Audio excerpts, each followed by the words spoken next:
Right.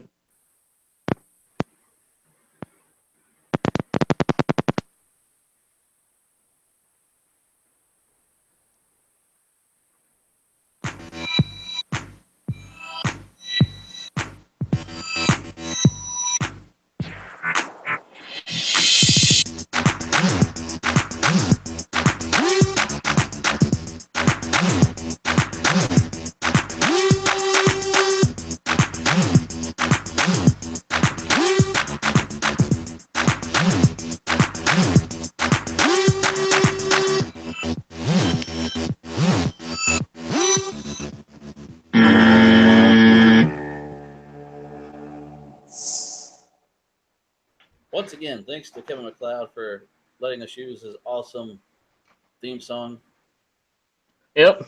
I couldn't even hear it, so. Oh, yeah, that's right. You don't have your earbud, huh? Nope, I have a little earbud telling me that it's playing. Or at least it's outputting from the phone. I couldn't tell if it would be.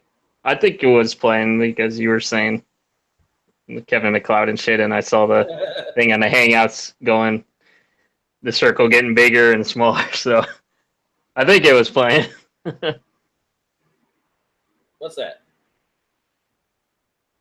Oh, that's an RGB remote, right? Ooh. Oh. That's not what I wanted. It's a little fussy. Oh, there it goes.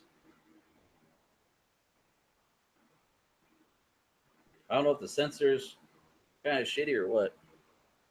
Hmm. Can you see it lighting off the... Yeah. Okay. Oh, yeah. Is that where you have those at? Around the counter. It's actually cool. Like, you know how they come on a spool? Yeah.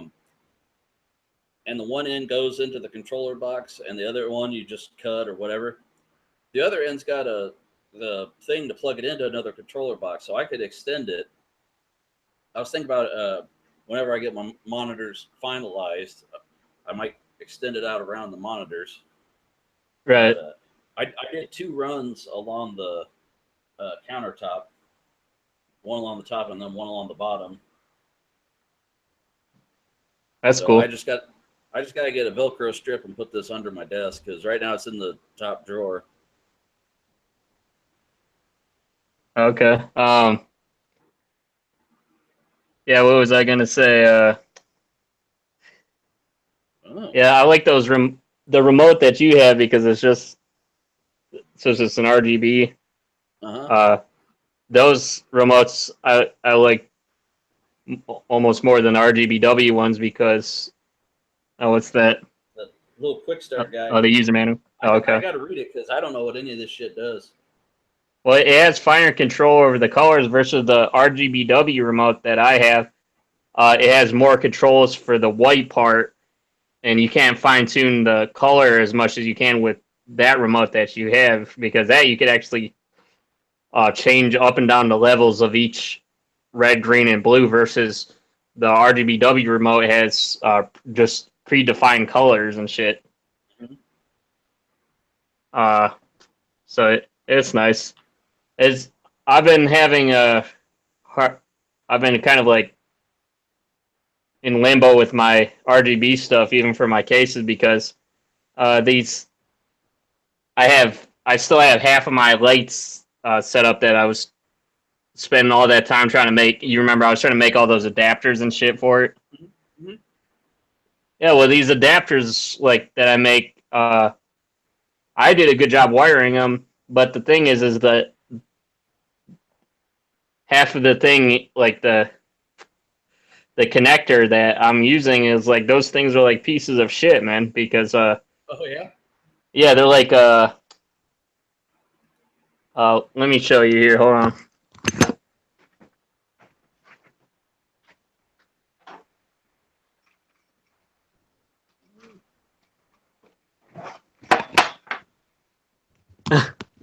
RG LED talk. Mm-hmm. Right? Okay, so I made these.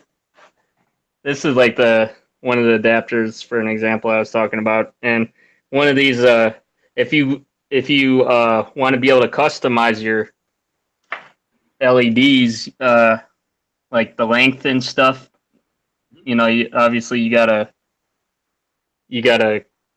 cut them to size and then figure out a way of like wiring them together. And I was using these little adapter things that like clamp onto the end of the strip where the contacts are. And so it clamps down and it's supposed to make a good contact, except it doesn't make a good contact. Oh, I don't know if was it a brand or whatever. I don't know what's a good brand for LED strip connectors, but I thought that's yeah. all you needed. I've seen those before. What? I've seen connectors like those before. I figured that was all right. Well, me too, but they're like really finicky. Like if you like bump them or try to mess with them at all, it's like they're uh they're not that reliable. That's the problem. So I'm gonna, for some of my things, what I'm gonna do is I'm gonna have to solder on the uh. Let's see. Do I have it in this bag here? Oh yeah. See this little baggie of these are like these little end pin connectors where it goes into the. See if I could find an example of that. I have a little graveyard of shit like that. Oh yeah, it goes in. They plug into the female ports of these, and so what I'm gonna have to do is I'm gonna have to figure out a way of soldering these, or either these or the wires directly onto the contacts. But they're like the contacts on the RGBW, since there's like 5 connectors and not just 4 like an RGB. Yeah. It's like they're even smaller than, so like I have to figure out a way of like, I don't have like a magnifier like that's like on an arm or anything, but I do have a stand for my phone, so I'm gonna have to use my phone as sort of like a magnifier Uh-oh. and try to solder with that. I downloaded they have a magnifier app that lets you like turn the, like your flash on the phone and keep it on, and so you can see what you're doing, I I guess. saw that. When I told you there was that video of the guy who was legally blind versus the guy who was completely blind, and he said he had an app on his phone to like magnify shit, so like he read the year off of a quarter for him. Yeah, yeah, that's pretty cool, man. So And he's got the 7 Plus or whatever, so it's the big ass phone. yeah. So pretty much, if you want to, you really gotta tinker with that shit if you want to be able to cut them. Which in a lot of scenarios you end up having to do. Otherwise, it's going to look shitty. Where you have to like if you want to do a bend or something, you gotta you, you have like if you want to do like if it's on the same like surface or whatever, it's going to look kind of crappy if you just have like like where the strip is kind of like bent or whatever. Kind of have like a Right. elbow macaroni on the side. Mm, Um, macaroni. yeah, but yeah. I'm like I said, I'm still pretty new to soldering and stuff, and it takes years of experience with that shit. Right. Not something you can just pick up and go with. Well, yeah. Oh, that's what I Uh, was. but besides that stuff, I was looking at I was checking out the new motherboard that I got, and I was checking out the RGB header and stuff. RGB Yeah, header. and I was just checking out the different connections and shit. Which reminds me, I was gonna ask you, do you know what kind of cooler you're gonna get for your build? What kind Rising. did you have on your PC parts picker list?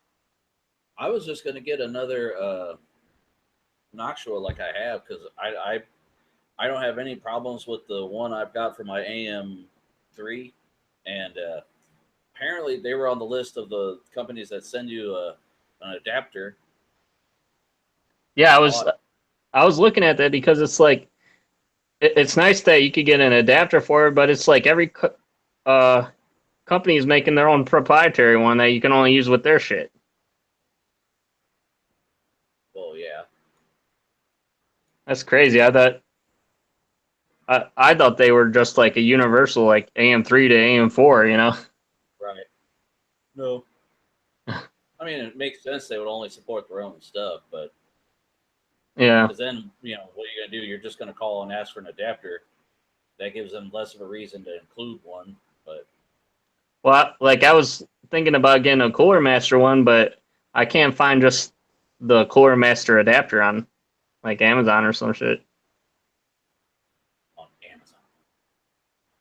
Amazon.com. Uh, how much is your actual fan?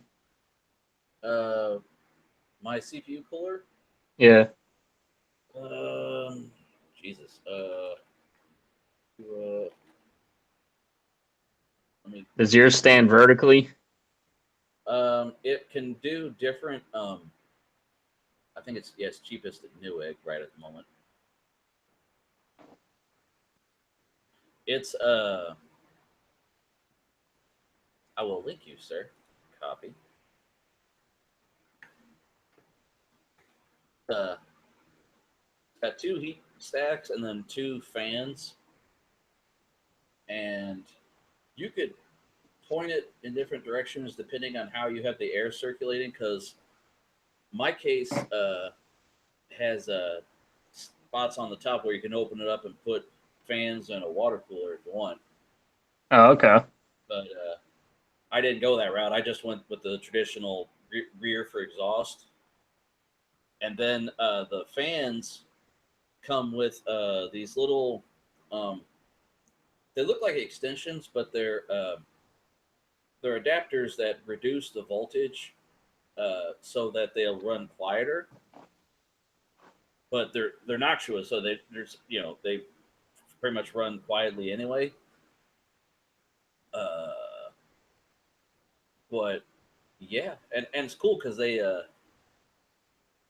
think they come like they wide split together. So I only have them. I have both of my CPU fans only going off of one CPU header. I think. Yeah, that's how the one of the CPU fans that I got was like where it had like it branched off into two, so you could daisy chain it. Only thing is, they were hanging out over top of the heatsink forever, and I was so paranoid that it was like gonna overheat and fuck shit up. So when last time I had to do anything with it, I stuffed because there's holes with grommets right above it for cable management. I just stuffed them right in there and tied them with a zip tie around the back, keep them out of the way because they're But yeah, they're pretty good. Noctuas are actually they're made. They've got rubber mounts. You can put little things in them so that they're isolated, so they don't just. You can screw them in too, like the traditional ones, but they got little rubber pins, kind of like I don't know what the hell, but they do a good job of isolating noise. I mean, I'm hard pressed to hear them in the wintertime when I don't have this two fans over here blowing on me. You can hear it. Right. But 15-inch, cooler. It comes with. They also have a 14. I have the NHD 15. They also have the D14. But I said the D15 is bigger. Why bother with a smaller one? Yeah. And I was worried about fan clearance, and that ended up like the edges of the heatsink are actually raised up. Like when you go to that link I sent you in the overview, they've got actual like a picture of it in millimeters of the size to the board and everything. And Okay. it comes with this big ass screwdriver because there's a pressure spring on either side of where it sits down on the CPU to latch it, and the spring, like you got to stick the screwdriver in between the heat pipes. So you have this long ass L bracketed screwdriver because regular one will fit, but you'll slice your hands up on the radiator pipes. The fins will cut you up. Oh yeah. But yeah, it's done a great job for the entire time I've had it. The only thing is, if you're running in the lower speed, which I did to make it quieter, every now and then your BIOS might kick on and say, "Hey, there was a fan error because it's running so low. It considers the speed to be below with whatever their limit is. So you got to go into the BIOS and tell it, no, it's fine. This is actually too low." And then when it hits that, it'll swap out. Oh, you say I was getting out of my other computer, so that's not necessarily like a bad thing then, huh? Getting a CPU fan error. If it might be, check your fan RPMs, because the minimum, it's like it's a certain window between so many thousand, and I had to drop it down because every time I restarted, I always had to go into the BIOS and hit F whatever to exit the settings, and then it would work fine. So it's Right. more or less, it was just, do I want to keep doing that every time I restart the computer? No. So I'll just drop it down. It's within the safe, temperature, because I read threads about it where people are like, "What's this problem?" They're like, "It's the same thing." How my XP machine is being slow trying to open up the link. Oh, I don't think I could I know open up that. the chat on my tablet here. Just how much is it? Oh, I closed the window. Let me open it back up. It is on Newegg, not counting shipping. It's $88.95. Oh damn, man. Was that a lot or? Yeah, I was hoping to pay something for like under $50. Oh, Just well, to get like a basic fan. this is, like I said, this is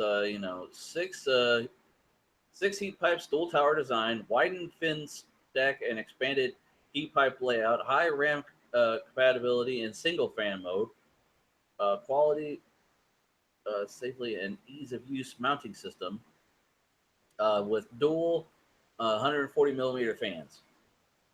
Yeah. Yeah, I was just gonna Newegg go has, with one of those like those cooler master Hyper yep, Evo ones or yeah, whatever.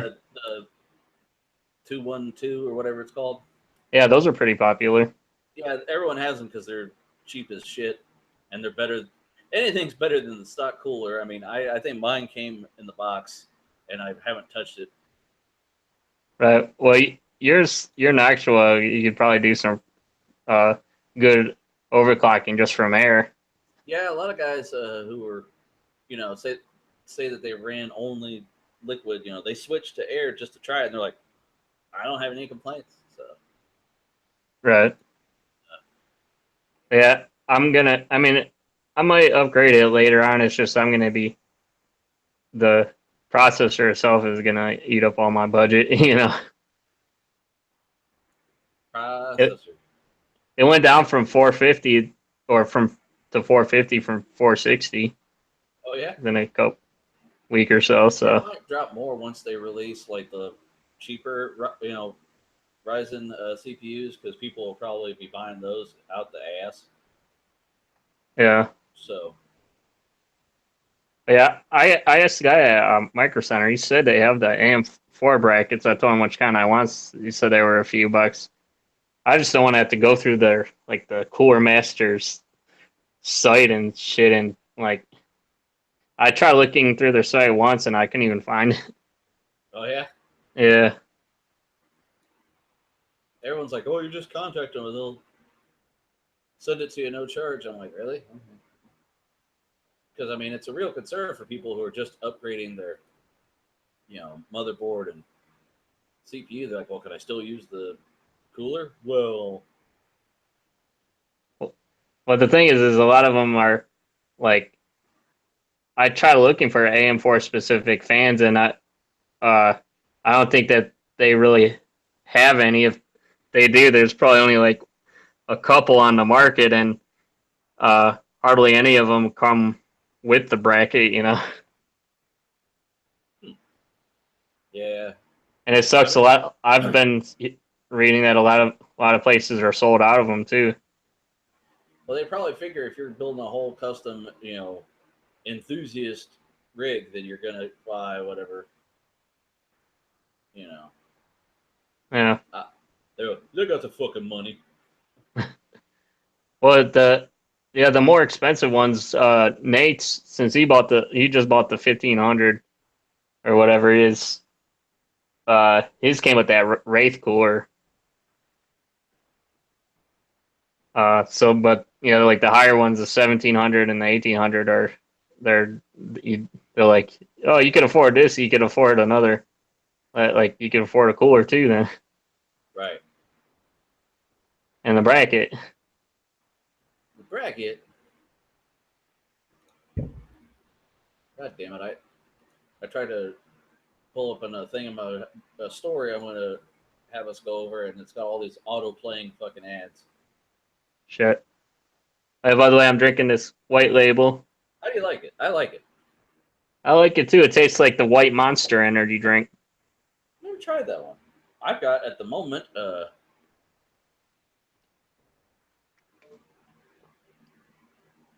Oh yeah, what do you got here? The Kickstart, the red one. Yeah, the black cherry. Yeah, that one's My pretty good. I like when I was going to Taco Bell. I started getting into the Sangrita Blast, and then they stopped carrying that. So I really wanted like a cherry. I almost got uh, you know, uh, at the Speedway you can get what is that, Code Red, and like you know how you can add a shot of cherry or a shot of vanilla or whatever to your fountain drinks. I was going to try and add some cherry to it and see if it tastes anything like it. Right. But That's crazy how many different lines they're coming out with Mountain Dew. It's like, like you have the regular Mountain Dew and then you have the Kickstart and the labels. yeah, well, the thing is, as soon as I find one I like, they get rid of it. So I don't know why the fuck they're doing it. Like I really like Mountain Dew Shine. Can't buy that anymore apparently. Yeah. So What the thing I wish they would do is like if they're gonna have so many of those flavors, don't just have it in like a can or a 20 ounce. They should try to be a little bit more consistent and have it like in the cans and the 2 liters or whatever. well, with the Mountain Dew Shine, since the whole thing was it's a hillbilly moonshine mixer, they were selling it in a big jug, like a jug. But the thing was, it was so expensive that nobody fucking bought them, and I don't know if that ended up hurting them because it was I only saw them on like Amazon and the website, so it's not like they stocked them everywhere and no one was buying them. I don't know. Yeah, how much was that stuff just for like a 20 ounce or something? Was it like a few bucks, Well, like they Red sold it. Bull? They sold it in bottles. Is the weird thing, like glass bottles. So I would get it at the dollar store for $1 a bottle. Hmm. So I don't know, but anyway. So I don't know if we mentioned it. How was Ian this week? How am I doing? Yeah. I'm doing okay. Was kind of unmotivated this week. Didn't get a whole lot done. So, Oh yeah, unmotivated. How so? well, it was just stressful. Just a stressful week. Oh, a bunch of personal shit. Yeah. Uh, that sucks. Yeah. Poor Frank. I yelled at him because like I was.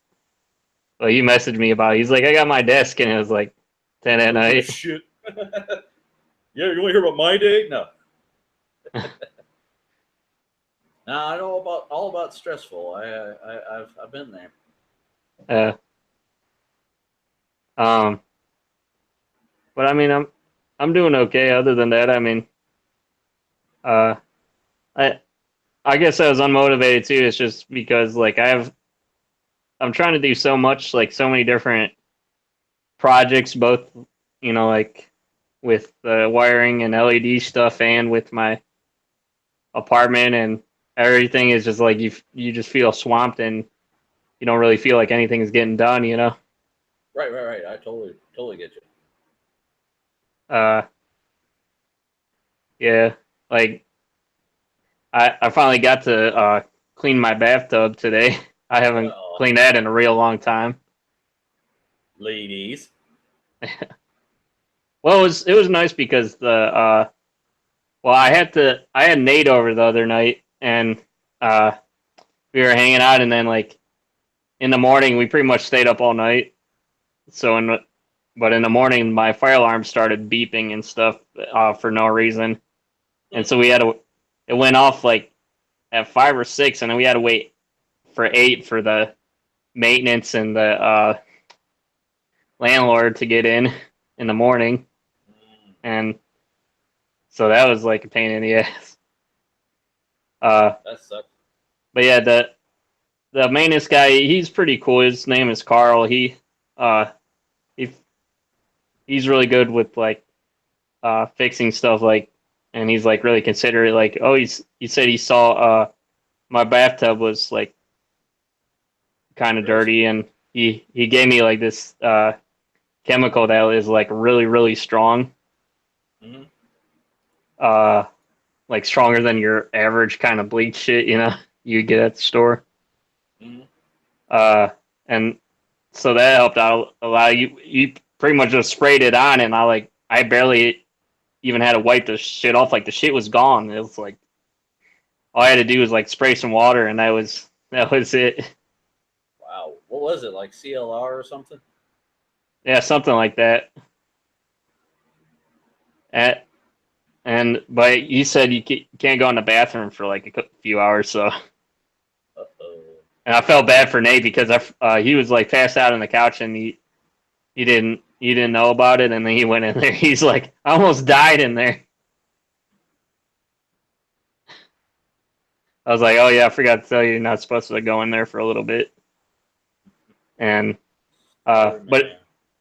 it was nice because he installed one of those hose shower heads, so you could take it off and hose like the whole shower down or yourself or whatever, you know. Right. Do you have one of those kind of shower heads? Uh, y- I thought I did. Oh, that's right, because we got two showers. The one downstairs, yes. The one upstairs, no. Do you have a preference? Um, I prefer when I was in Jamaica, the shower that we had. There were four heads on the top and multiple heads on the side coming at you from all angles. That's it. That's the That was best pretty shower. nice, huh? That is the best shower I've ever had in my life because it's a small room. It's not just a regular just enough. No, there's room for like two or three people in there if you want. So, Is that the kind that has like a bench in it and shit? no, there wasn't a bench, I don't think, but there was room to move around, so it was cool. That was the best shower I've ever had in my life. That's cool. So, anyway, So it's a good honeymoon shower too, then. that's bullshit. We got married in Jamaica. So, Yeah. but Uh. what the button? What button on this remote, Ian? I looked at it. What's the one that lets me Hold on. let it? Is there one that lets me just go through, cycle through all the colors, like fade in and out? Yeah. One of the fade buttons does it. Well, I there's think fade 3 and fade 7. those are What the the only fuck are fade those? numbers. Yeah, there's DIY 1, 2, 3, 4, 5, and 6, and then jump 3, jump 7, fade 3, fade 7, flash, auto, quick, and slow. Hmm. I would try. I would try messing with the one of the fade buttons, and then try to Ooh, here we do go. like the slow. Ooh, ooh, I like that. That's nice. It's only going like two colors though. It's green, blue, red, green. Okay, what's the other one? Green, couple shades of blue, purple. Ooh. Yeah, I think it'll do like what I have mine set on right now. That's ultimately what you're trying to do, right? Yeah, well, because like my keyboard, I can't hold it up. It's like, okay, my mouse actually. Yeah, So, yeah. but What they yeah, should do is there's they should make like a whole interface for that Aurora stuff where you could like do it over Wi-Fi, whatever yeah. Well, this thing, outlet you have. right? Well, this thing, there's you can program your own settings to the DIY buttons. I just don't know how to do any of that shit just yet. I also bought a lamp uh at IKEA, and I was like, oh, I don't have. It takes a special bulb, like a lower wattage, like 13 watts and lower, because it's a work light, but it's got to be LED too, because it doesn't want it to get too hot, because it'll be right on you, which makes sense. Yeah, So I had to go out and get it, and while I was at the hardware store, they make an LED bulb for $7 that comes with a remote like this that does different colors. It's a fucking bulb made by Crayola. that shit. Crayola, huh? Yeah, I was like, what? I almost Yeah. bought. I couldn't justify. I was like, I already got LED lights around my thing. I said I'm gonna put them around my monitor eventually. I'm gonna have so much RGB that it's gonna be retarded. So what's Flash? uh, Oh, okay. Did it work? See, I don't know if it's working half the time either, because I hit it and it doesn't do anything. well, the thing that makes it confusing is that there's like no like Oh, this is seizure inducing right here. yeah, there's Nothing no like like that. visual interface on the thing, so like it's hard to tell what it's programmed as. Right, and the light that I had for my Nuka-Cola bottles, which I'll have to move and find another place for, it had a controller. It said it had a remote, but it was just on the cable. There was like 3 or 4 buttons, Yeah. which is cool if you don't ever actually need to mess with it. But I don't. I want to be able to tweak it as I want. Stop it! Stop it! I want to have a seizure. Stop it! Stop it! Stop it! There, it's off now. uh, yeah. So, So what have you been up to? You were telling me before the break on well, uh your problems and shit.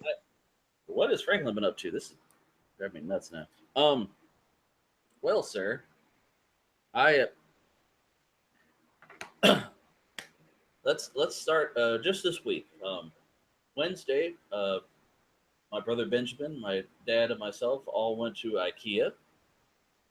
I picked And up, you told me all the fun that went with that. and I got a 2 drawer units and a countertop, which is, if you're on battle stations at all or any of the other setup channels on YouTube and Reddit, this is like what you get. You get the countertop. I bought a leg to stick under it. Beefcake. Uh, Oh. But and I borrowed my dad's drill to pre-drill the hole so I can put there, but I forgot to charge the battery. And I'm like, I don't got time for that shit.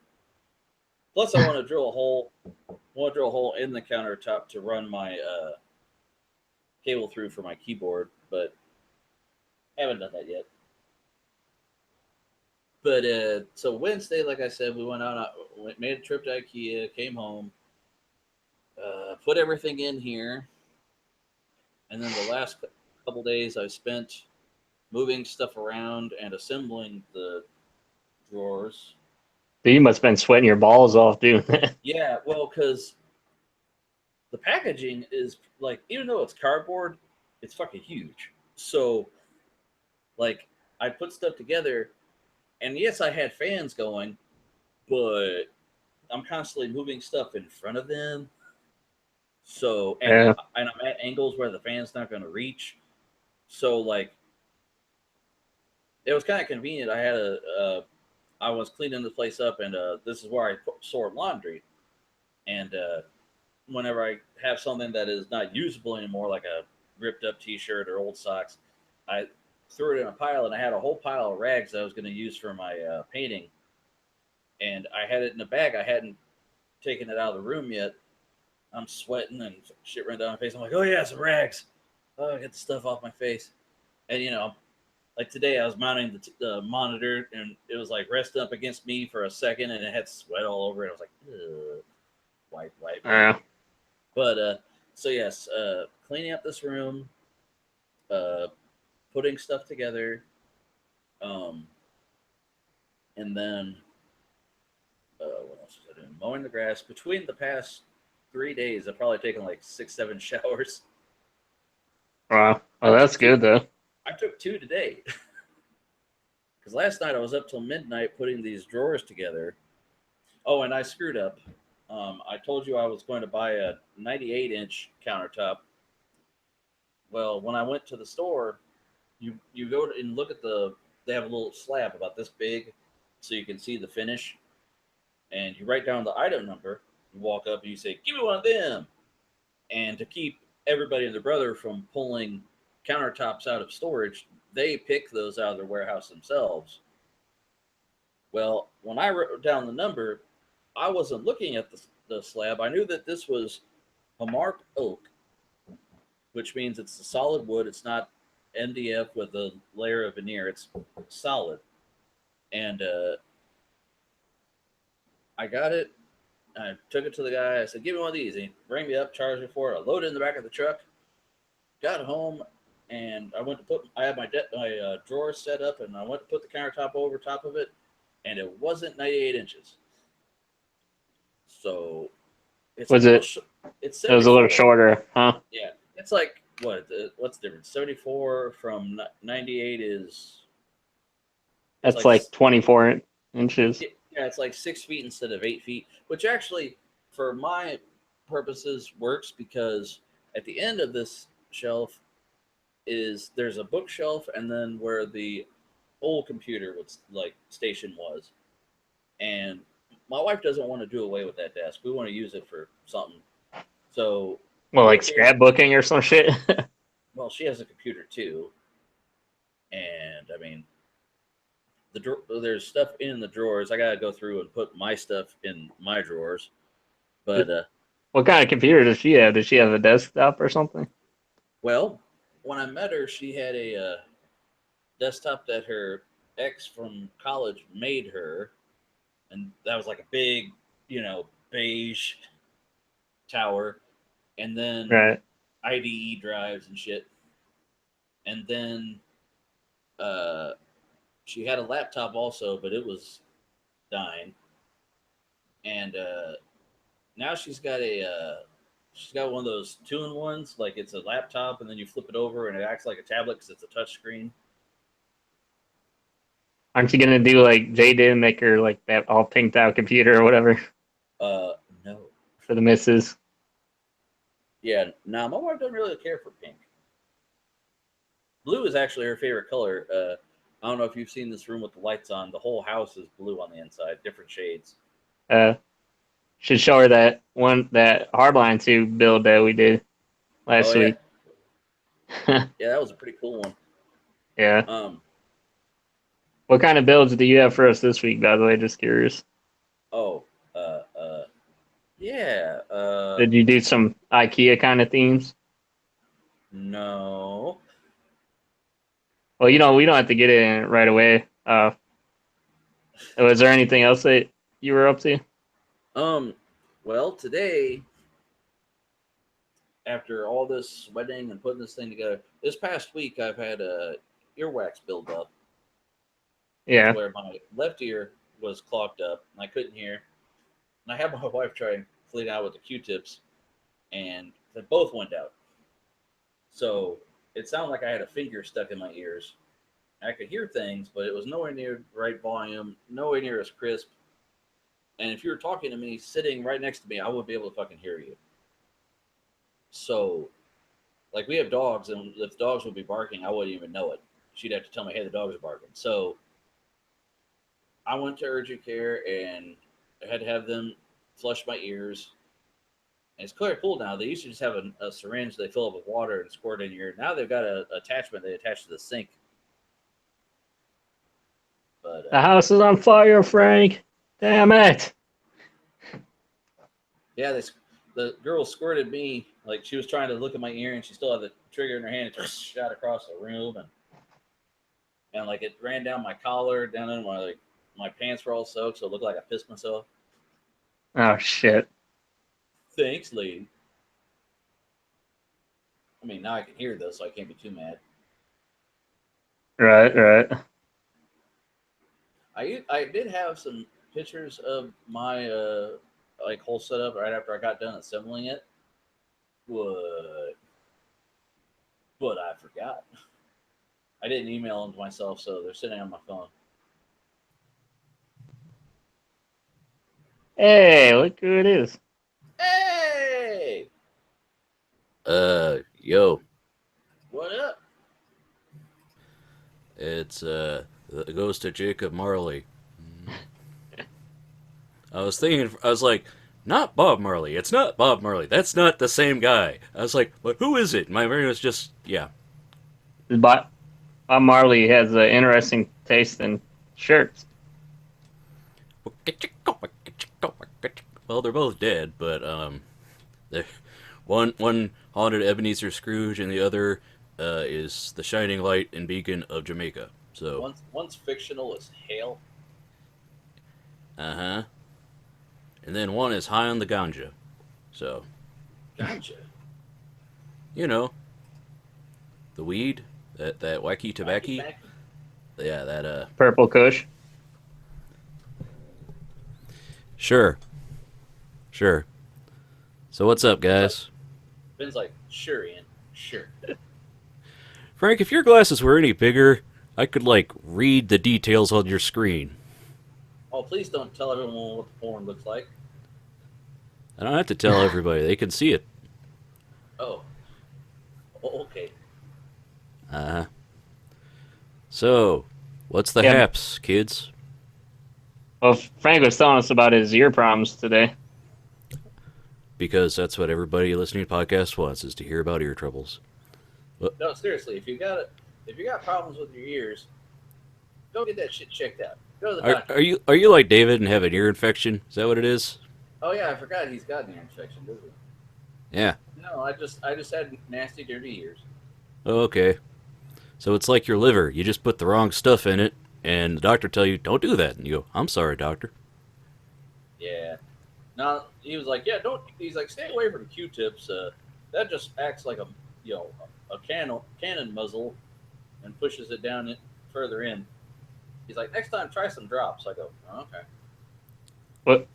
Were you like one of those kids that would like put like everything in your orifice, like erasers and stuff in your nose and Yeah. Here's a crayon. Here's crayon 57. your ears? I feel funny. I stuck stuff in my nose. I'm not afraid to admit. Oh yeah, I gotta thank Ben for my headphone stand. Yeah. Franklin. What? What, Ben? I was like, how dare you disrespect that thing? What? Okay, it's broken. You're not going to try and get that fixed? I thought you were Mr. No. Okay. All right, fine. No, I'm not gonna try and get that thing fixed. Well, I mean- it don't work. Well, I mean, the thing is it's USB, so like, there's not really much you could do with it. You really can't tinker with it because it's a digital interface. I plug it in. It doesn't. My computer just goes. It doesn't even go. Da, da, da, da. It just goes. No. If it was like analog, maybe you could solder some different wire connections on there, but Well, I imagine that's what the problem is. different. I don't think it's a hard drive failure. I think it's probably a connection problem. You think it's a frayed wire in there or something? Well, I mean, there have been people that have issues with USB connections on their on the Yetis, but I just loaned it to Frank because I figured he could suss it out. But What is Does it have a cord connected to it, or do you have to plug a cord into it? You plug a cord into it, but it's like I've seen some people say that like they plug it in and then they yank it out and it like tears the thing. I don't know. I don't know if it's that or if it's somewhere on the inside, Frank. Well. Now it's just sitting there, and my headphones sit on it. Hmm. Well, it works great for that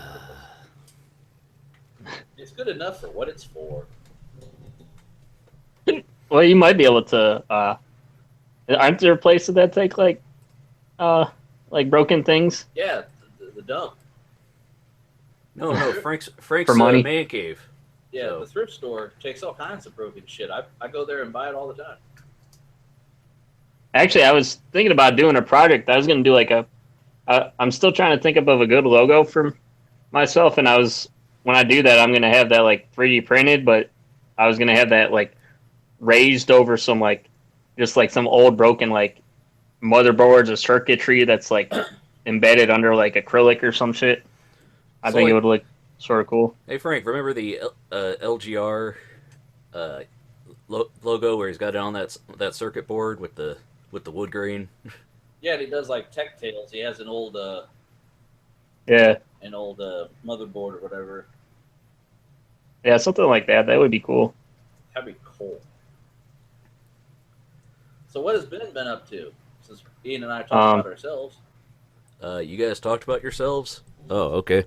Well, I've been sorting out some lists for things. What I'm going to be working on, future things. Type up for my newsletter and for some blog posts, stuff like that. Sorting. I was meaning to check out your site because check out his Tumblr. You have like some kind of thing on there about like the status of your blog. I didn't get a chance to read it, but I did catch the title on there. Yeah, I posted the animation that I did while I was in Canada, the Moon Over My Monkey cartoon, so you guys can check that out and enjoy it. With music by Kevin MacLeod from Incompetech. So, yeah,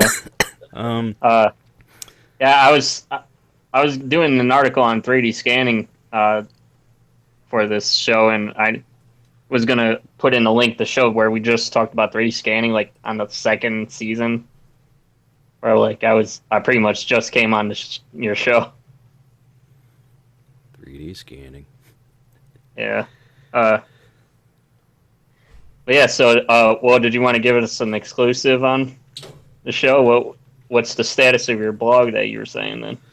Well, I'm going to be updating the blog more once I get some stuff done. I'm going to be, putting out an email newsletter where I talk about different cartoons. Go, okay, here's some obscure thing, and then for the blog, I still have to decide the topics I'm going to talk about on there. But the main project I want to work on is I'd like to do something similar to like a Homestar Runner, or like, you remember like Joe Cartoon and those like old Flash cartoons that were that they had that weird interactivity, but they were kind of their own thing, not just before YouTube. It's like I kind of like to do something like that, but with HTML5, and see how that works. See if it'll work, or if it's just a whim and a crazy fancy. So, what do you think, Frank? Cool. We'll see how it works. What? HTML5 was awesome. Yeah, Yep. I mean, I've got that subscription to Animatron, which they let you do animations. It's similar to Flash in some ways, and you can code some button things. Because you remember how on Joe Cartoon, one of the first things they did that really took off was that frog in a blender, where you press the button and he starts getting more and more mad. Yeah, he's antagonizing you. Come on, you sissy. You ain't got no balls. Ah! So yeah. Yeah, Frank, a Tumblr for our show, just to at least have all the MP3s and videos linked on there and stuff, Call it CONT. Check out my Tumblr. Check out my Tumblr. But, yeah, Frank was telling us you helped him with his IKEA stuff, so that was nice. Yeah, hauled it upstairs. Dad couldn't because he's got that bad back, He's old. Oh, well, Yeah. Frank, we're all going to get old eventually. Yeah, but he's there now. Yeah, well. And then you guys get to be like, I had sex with them, that girl over there. Oh, You that's get to what I drive was your actually kids thinking around. about that. My dad driving us through his old neighborhood where he used to live. He's like, I screwed a girl at that house, screwed a girl at that house, climbed down a tree with my underwear under my and my clothes under my arm at that house. Well, remember that joke about the aunt that was so old that she going to parks and pointing at statues and saying, "I fucked him," pointing out old boyfriends. Is your guys' dad like that? Did you ever see the advertisement on like, like the YouTube ads for that? It's Franpa. Oh. Where it's some kind of I forget what the product was, but it's like some kind of like, I think it was like motor oil or whatever, and the guy's trying to take it out, and he's like, it's the orange box, numbnuts. It's the orange box numbnuts. He's kind of like, did you ever watch the Angry Grandpa on YouTube? Oh no. You've heard of him though, right? Yeah. Yeah. Is your dad like him? Nah. Our dad's not angry. Well, he does get angry about the internet not working for him, and then you try and tell him like, "Dad, that's Facebook. That's your browser. That's not the internet. The internet's still working." The internet is a series of tubes. It's not a big truck. It's a series of tubes. Computer, why do you keep telling me my startup drive's full? I know it's not. I'm tired of your lies, computer. Well, that's just like on my Android tablet. Like, I have like 400. I mean, my tablet is pretty full. Like, it only has like under like a gig or something of space left. But whenever I go to install an app, it's telling me it doesn't have any space to install a 50 kilobyte or megabyte app or some shit. Well, if I leave Chrome open too long, or if I have one too many apps open, and it like all of a sudden it's like, oh, you're out of space. It's like, no, application memory and storage space should be two different things. That's, oh well. Yeah. Well, how was your date night, Ben?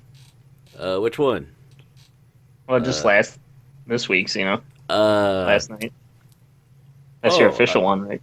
Oh yeah. It was good times, good times. We stayed up late, looking at I can't remember what we watched, but we stayed up talking, sharing gifs of cats and other cute coupley things. Actually, no, I remember we were talking about Art Deco furniture. So. Oh yeah. Yeah. Because I remember now we were watching that Will Ferrell movie, Everything Must Go. His second dramatic movie that he made, and there was a scene where like we noticed on his yard they had a tiki bar. I was like, well, everything can't be going too bad if he's got a tiki bar. And then we see somebody carrying it off, and we're like, oh no, the tiki bar is gone. And I'm like, I wish I had a tiki bar. It's like, you could put one in the basement. I could have a tiki bar in the basement. Yeah. Isn't Art Deco? Is that like a kind of like modernized furniture or whatever? Well, it was modernized in the 1920s and 30s when it was a thing. So, but yeah, it's when everything's all streamlined and rounded and air streamlined and the airflow and stuff like that. Frank, you know what I'm talking about. You know about those streamlined cars and yes. I was just curious because I was watching a tutorial about this guy 3D modeling like this method that you can make like this type of furniture style where you model like a rough form of like a chair or whatever, and then you could like slice it pretty much into cross section planks that are supposed to be like planks of wood with like metal poles that are like holds them all together suspended, and it looks like a weird like abstract type of chair. Yeah, well, that's 3D printing for you, man. I don't know. What are you doing? Well, it wasn't necessarily 3D printing. It was just like a style of chair that 3D model it in the software. Well, I mean, I'd really like to get my hands on an Aeron chair because I've got a wheel that keeps coming off on this one, and it's starting past its prime. I think it's looking to be about time to get a nice chair. It's just those are too expensive, aren't they, Franklin? Well, my chair isn't too bad. You gonna get that that racing style chair with like the head pillow or whatever? Headrests. No, I don't man. know. Get a ergotron chair like me.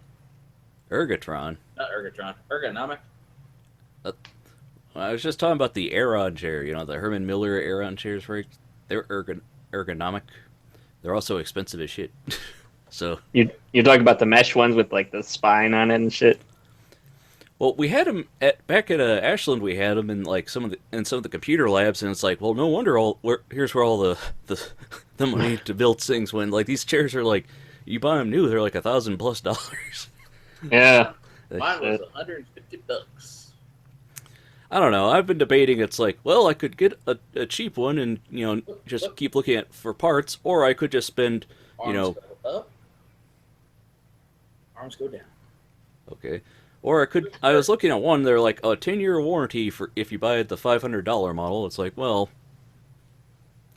I mean that's the thing. You're gonna be sitting in a chair all day when you're working on stuff, so it's like buy the most comfortable chair you can find that'll work. you know, don't Be all that you can be. Yeah, that and computers should be the most expensive thing in your studio, because, yeah.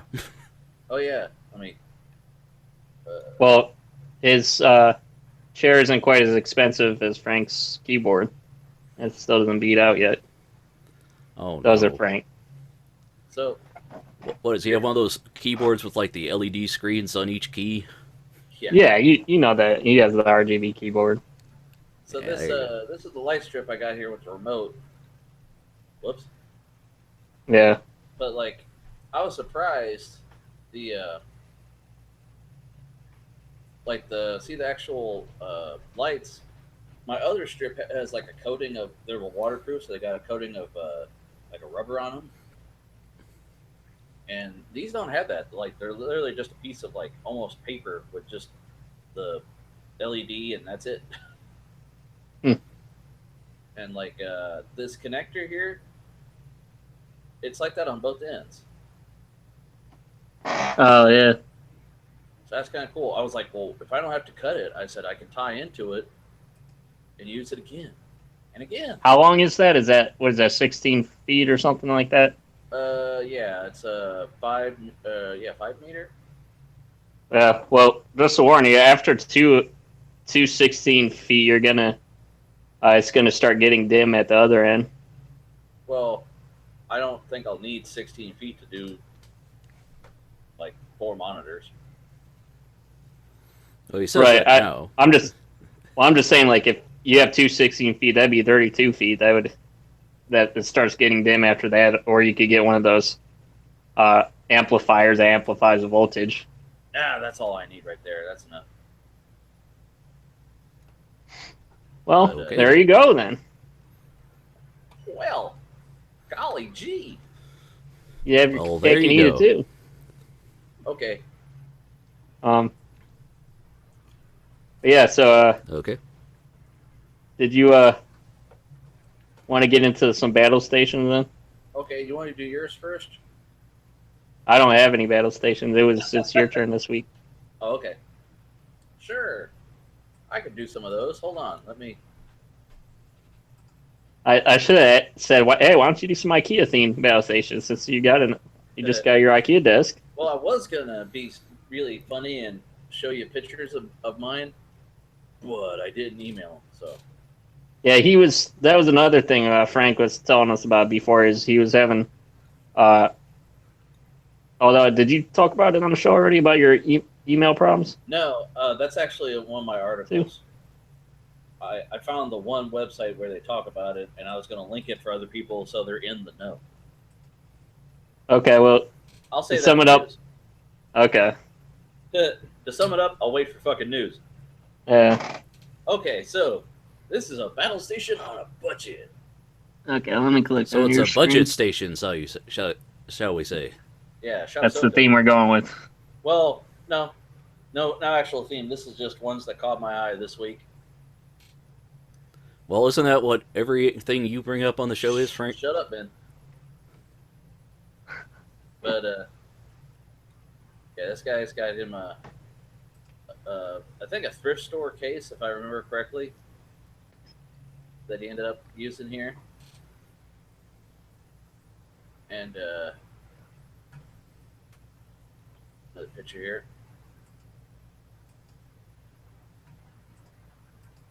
With the let's scroll down.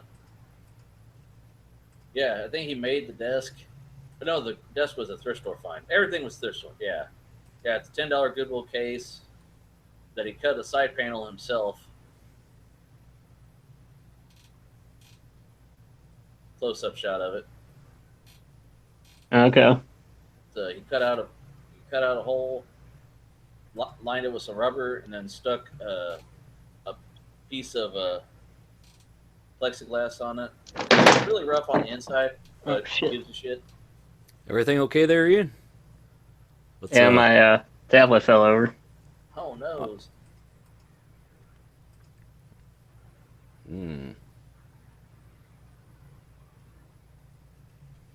But yeah, I mean, if you're on a budget, you even modified the stand to take a VESA mount. It's a old Dell stand, and they're proprietary. So you just drilled holes through the fucking plastic and bolted the thing to that. Oh, okay. Here's the table. I guess he did. Okay. He made the desk himself with some IKEA legs. Is that like your rig, Frank? Mine doesn't have the legs yet. I've got to charge the drill yet. And then I just picked as a how not to. Okay. How not to? Yeah. I don't know if you can see here. This is his.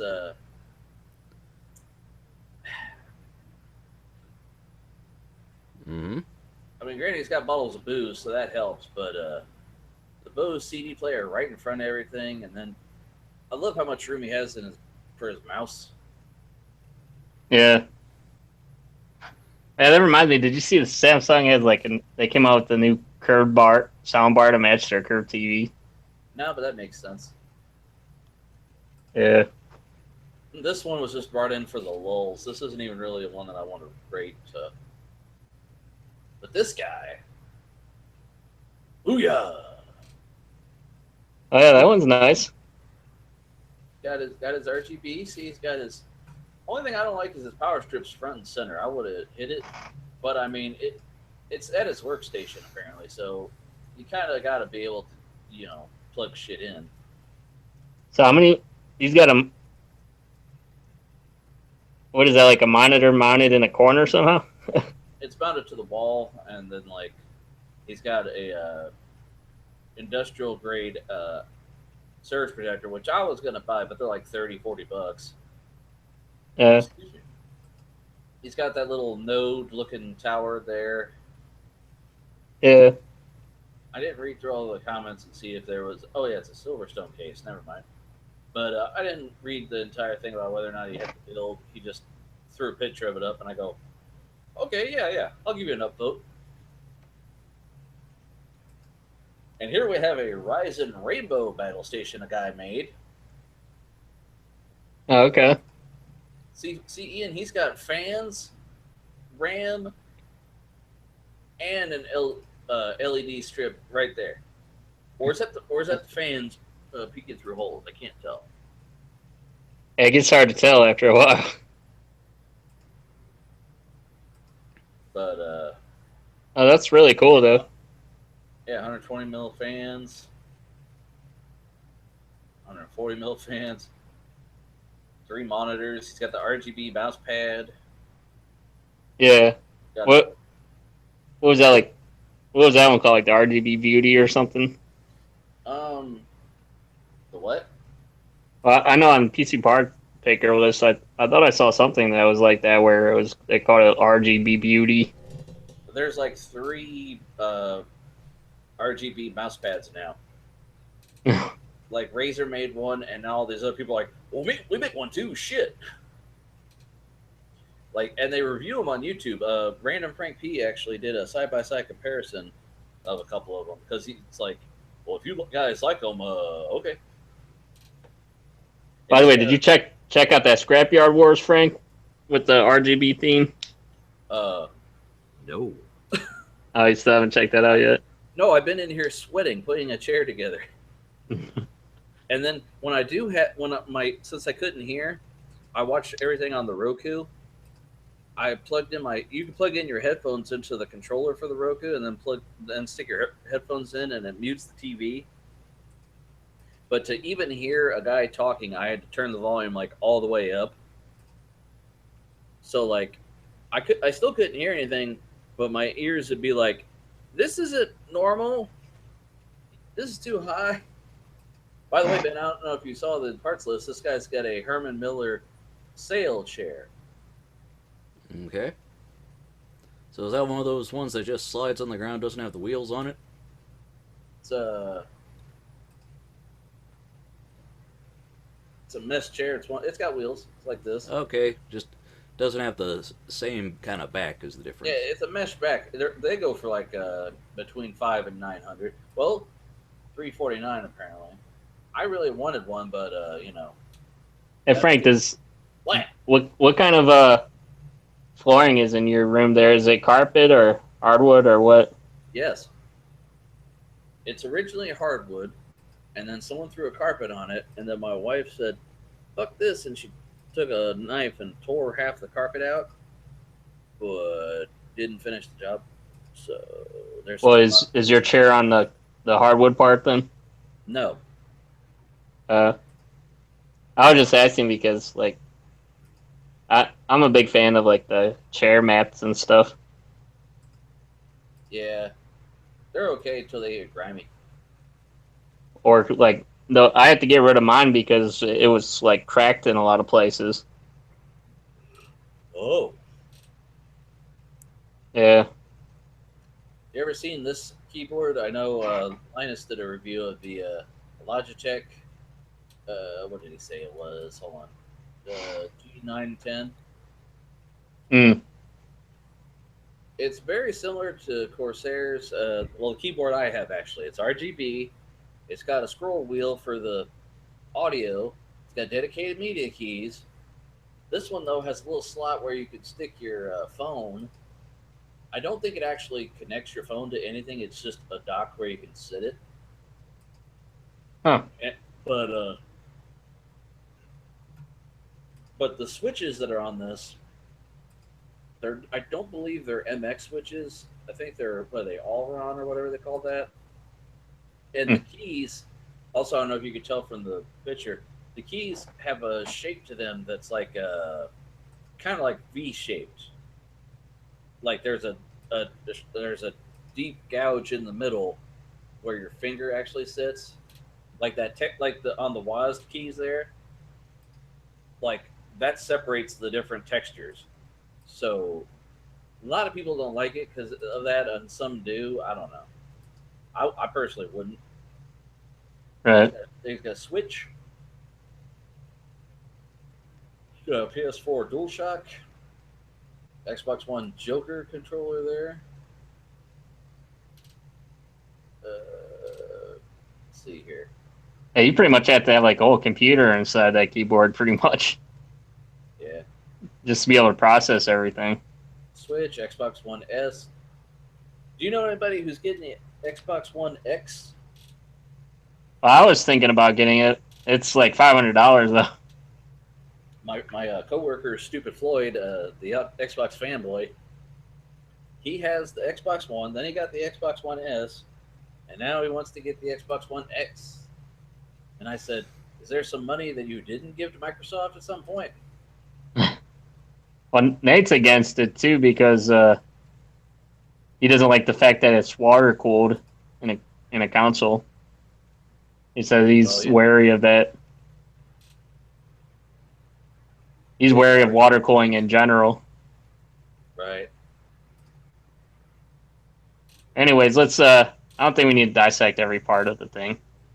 I'm just going through it. You like it when they have pretty pictures. He's got a lot of pretty pictures. Right. Well, is this the last one? Yes. Okay. So Let's. we got the Rainbow Rising Station. Right. We got the Staying Late at Work Station, which I don't know anything about it, but it's cool. Yeah. We got the Battle Station on a Budget. Oh, And I thought all of these were battle stations on budgets. no, just this one. There's no budget with Okay. this motherfucker. You can look. You got an Xbox One S and like a Oh. Herman Miller chair. Yeah. No, I was mostly impressed with the Battle Station on a Budget because of what he could do. Like you show up in a new town, you got a little bit of a scratch. Well, you go and you can make you can make it all Scrapyard right. Wars. Make a little station there. Right. So, And what was the first one? and just so everyone does not forget the horror, this doesn't get votes. This was downvoted to hell on Battle Stations, by the way. So you're not going to count that even if you like it or not? No. But, What's that bottle there? Is that like a bottle or something? there's a bunch of bottles here. He apparently he works for Borla or whatever it is, and they make liquor. They're not liquor. They make stuff for cars, I guess. Like they got a 2018 Mustang they're working on, but he's got all this. Like he's got bourbon here. Was that Dobbs Creek? He's got Captain Morgan, Stoli, and he's got a flask. So he's a drunk who likes headphones, has jars of who knows what. I mean, it's messy as hell, and he's got his shitty. If you go into the store and say, "Where are your keyboards?" and they point, and you grab a keyboard and walk out the door, that's what you get right here. Yeah.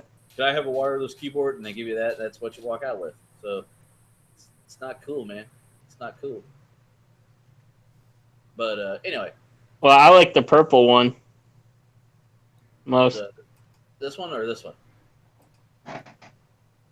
No, not the RGB, the purple one. Oh. Yeah, that one. That's But not purple.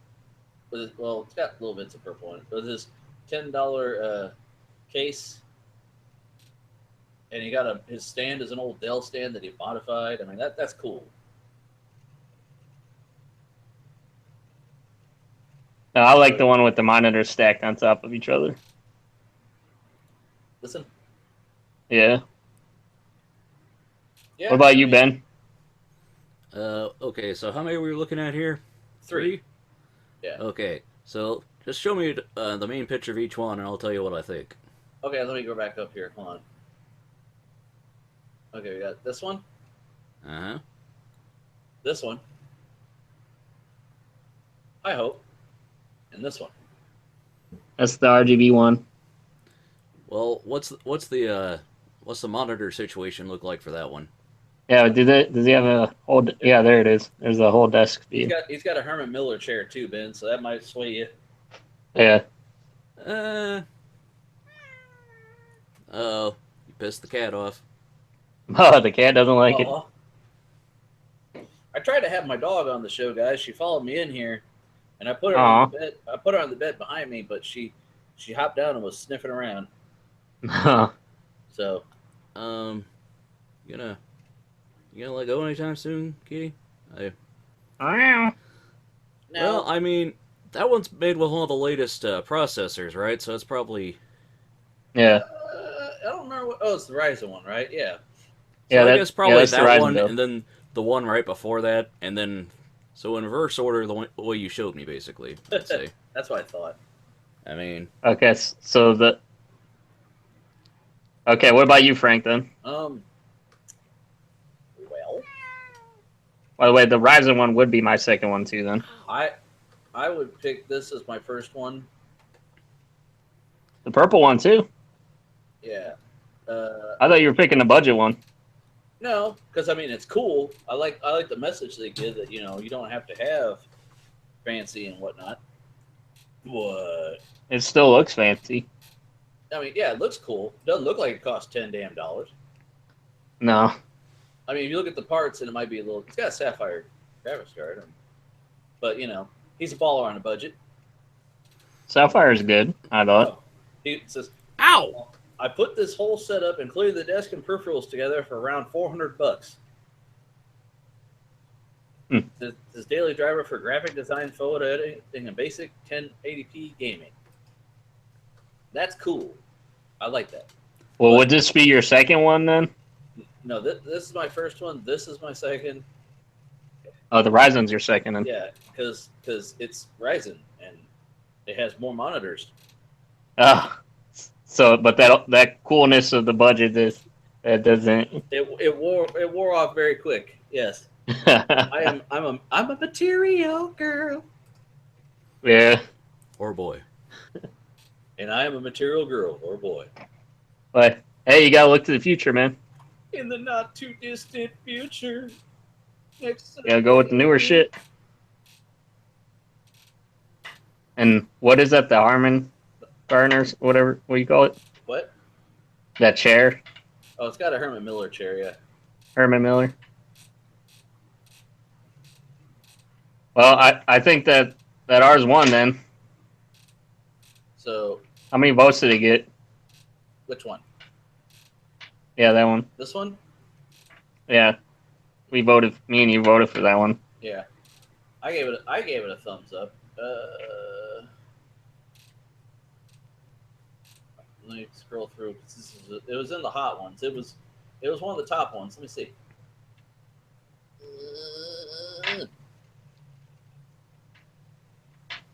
God damn it.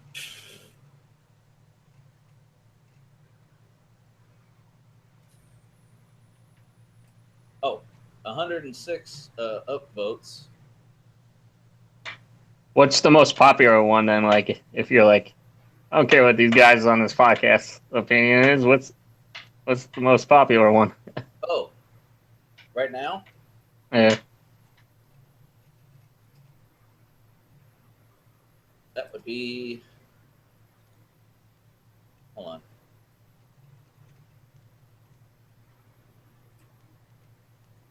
That'd be this guy who's also got a Herman Miller. He's got a M-body chair, which is the one I originally wanted. When earlier, Ian and I were talking off the show about this, and I said that I had to get in a discussion with this guy about this keyboard because what's with all these mechanical keyboards without a numpad? That's stupid. And he's like, they're always lame gray colors and they're stupid. Okay, shut the fuck up, guy. You don't know what you're talking about. These are Yamaha studio monitors, so they're beautiful.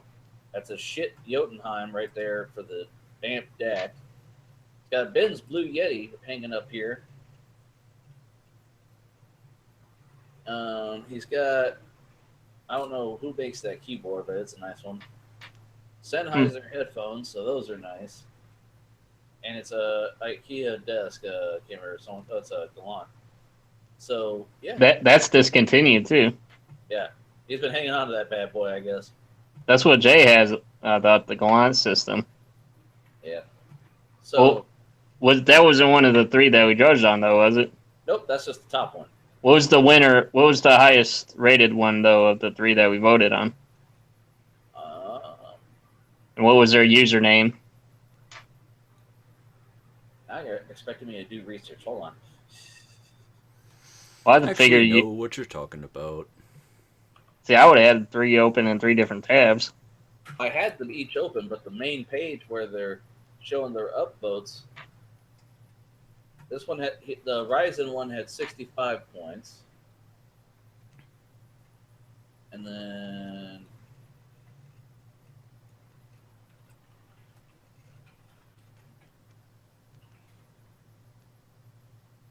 budget guy. Everyone and their brother says Battle Station on a budget.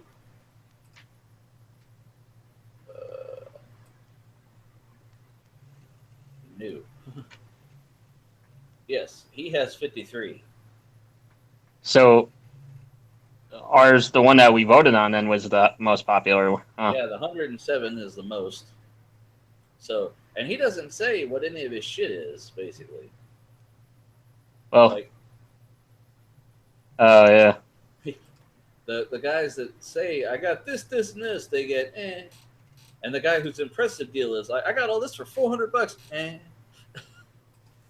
he could be running some like really old Intel processor for all we know. Yeah. Well, who are we giving a shout out to? Oh, dang it. I gotta go back to the page. Well, let me make sure his Reddit page is the same.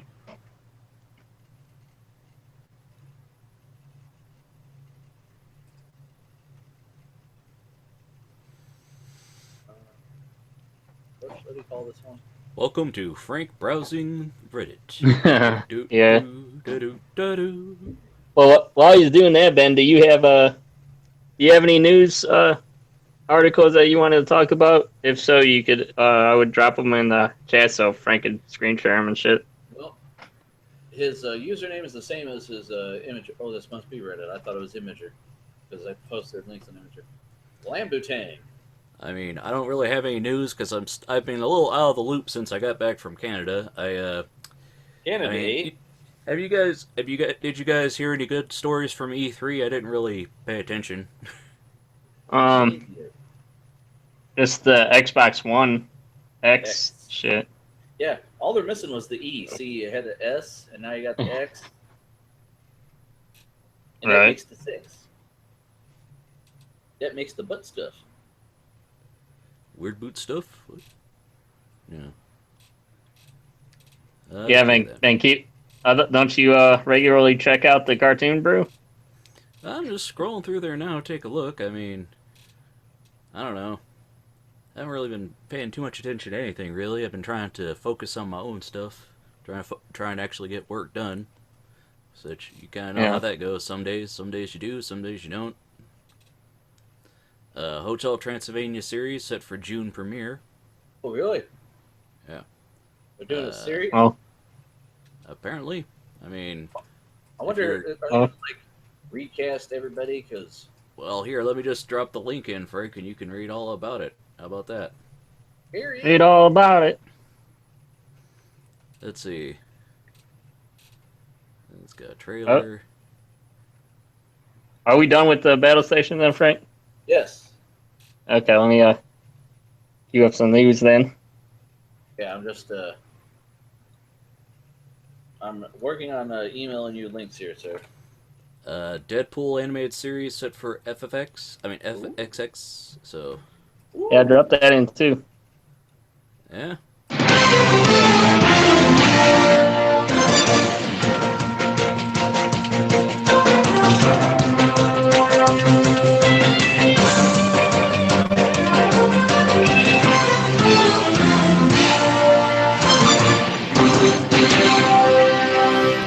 The news with Frank and Ian. And also Ben hangs out. Ben's there for some reason. Ben's there. Oh man. Let's see. Hi, Ben. Gentle Ben. FXX is making an animated Deadpool series. The brothers Donald and Stephen Glover, Atlanta, will create the show, which will be for Danny adults. Glover. Danny Glover. Hold on. I wonder if there is a relation though.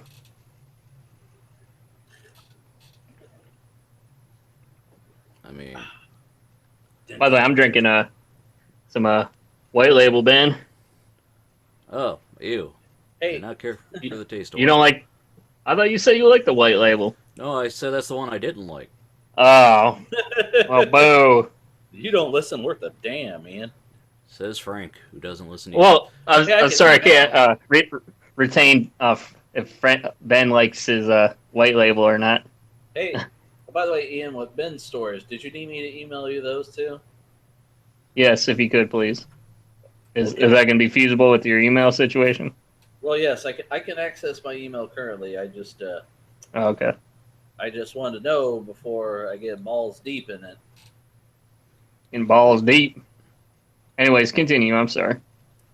Okay. It's just letting Frank know. The Glover brothers will executive produce and write the series as well as serve as showrunners. Marvel's Jeff Loeb and Jim Chory are also executive producers. The series is being produced by Marvel Television in association with 21st Century Fox's FX Productions and Disney's cable arm ABC Signature Studios.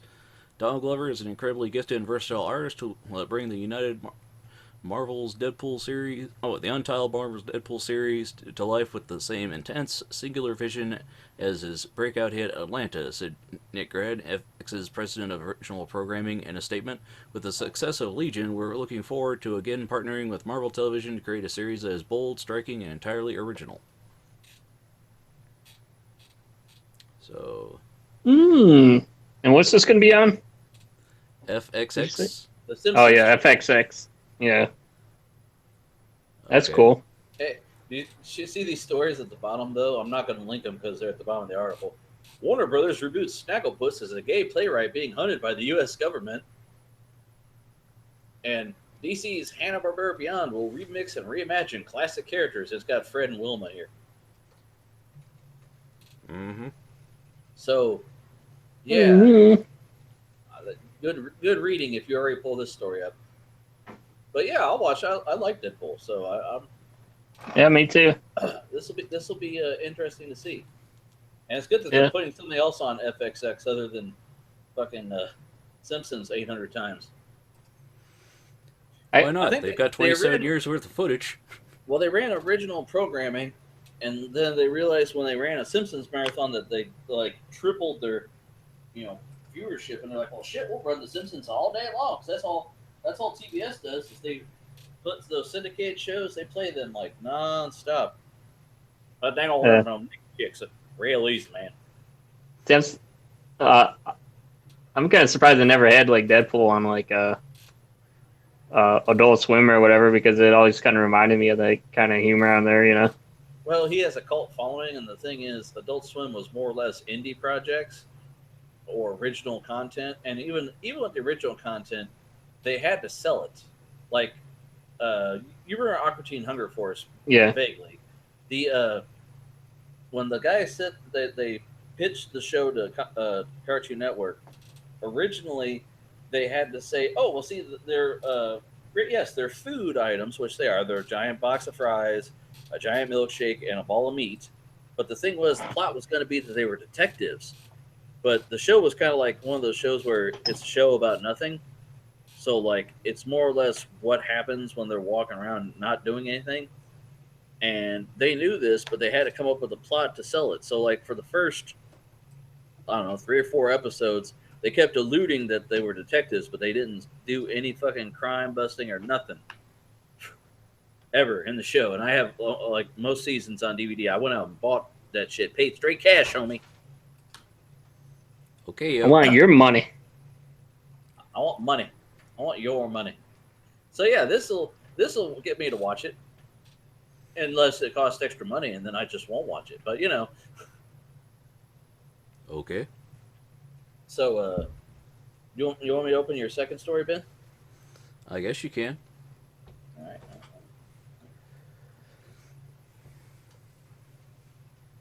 All right. Hotel Transylvania. Ooh, it's actually like 2D animated too. Mm-hmm. Looks like it. Ooh. Okay. It's a trailer. I'll have to check that out later when I'm not screen sharing. Mm-hmm. Yeah, did you guys see the Black Panther trailer? No. Yeah. Did you? No, I was meaning to check it out. I know you're a fan of Iron Man, right? Yeah. Yeah, he was in the Avengers shit movies.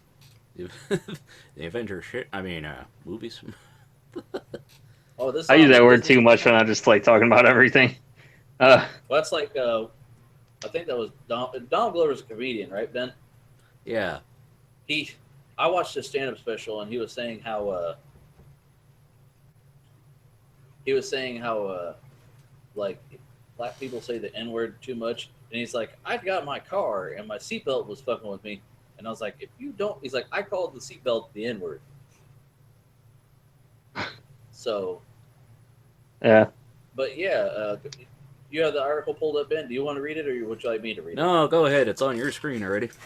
Okay. First look, Hotel Transylvania series set for June premiere. Wow, that's coming up. The previously announced Hotel Transylvania, the series, will premiere June 25th on the Disney Channel, with new episodes airing every night at, 8 p.m. Eastern Pacific through Thursday, June 29th.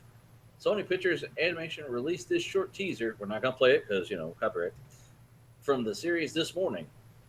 The 26 by 22-minute series produced at Forest Entertainment's Nelvana in Toronto, Canada, is a prequel that focuses on the teen years of Dracula's daughter Mavis and her friends, Hank Einstein, Pedro, and Wendy Blob.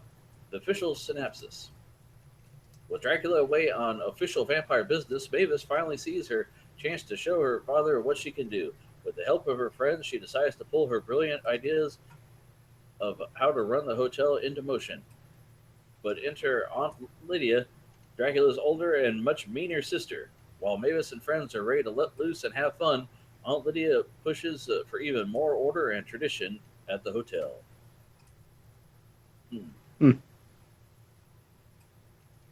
Oh, and they're working on a third film. Of course. Of Well, course. A horse is a horse, of course. Are they going to come out with the sequel to Fair Norman ever, I wonder? Well, I mean, considering how long it took us to get a sequel to the, what was it, The Incredibles? It's... They did? When's that coming out? Well, they're working on it now. I can't remember the release date. Let me just Google that. Wow, the first Hotel Transylvania came out in 2012. Okay. Creator. Let's see. Incredibles 2.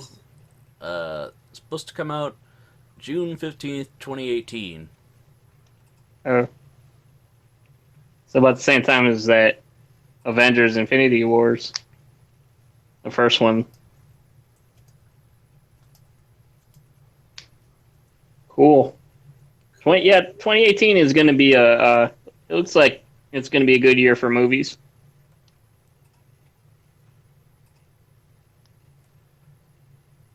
Hopefully. What do you guys think about this year? Has it been kind of meh? I saw Guardians of the Galaxy, so I'm happy. You're happy with Guardians? That saved the whole year for you. I was. Did you see Wonder Woman yet? Wonder Woman! No. I watched that. I haven't had much of a chance to go see any movies lately, but... I have all kinds of crap I end up doing.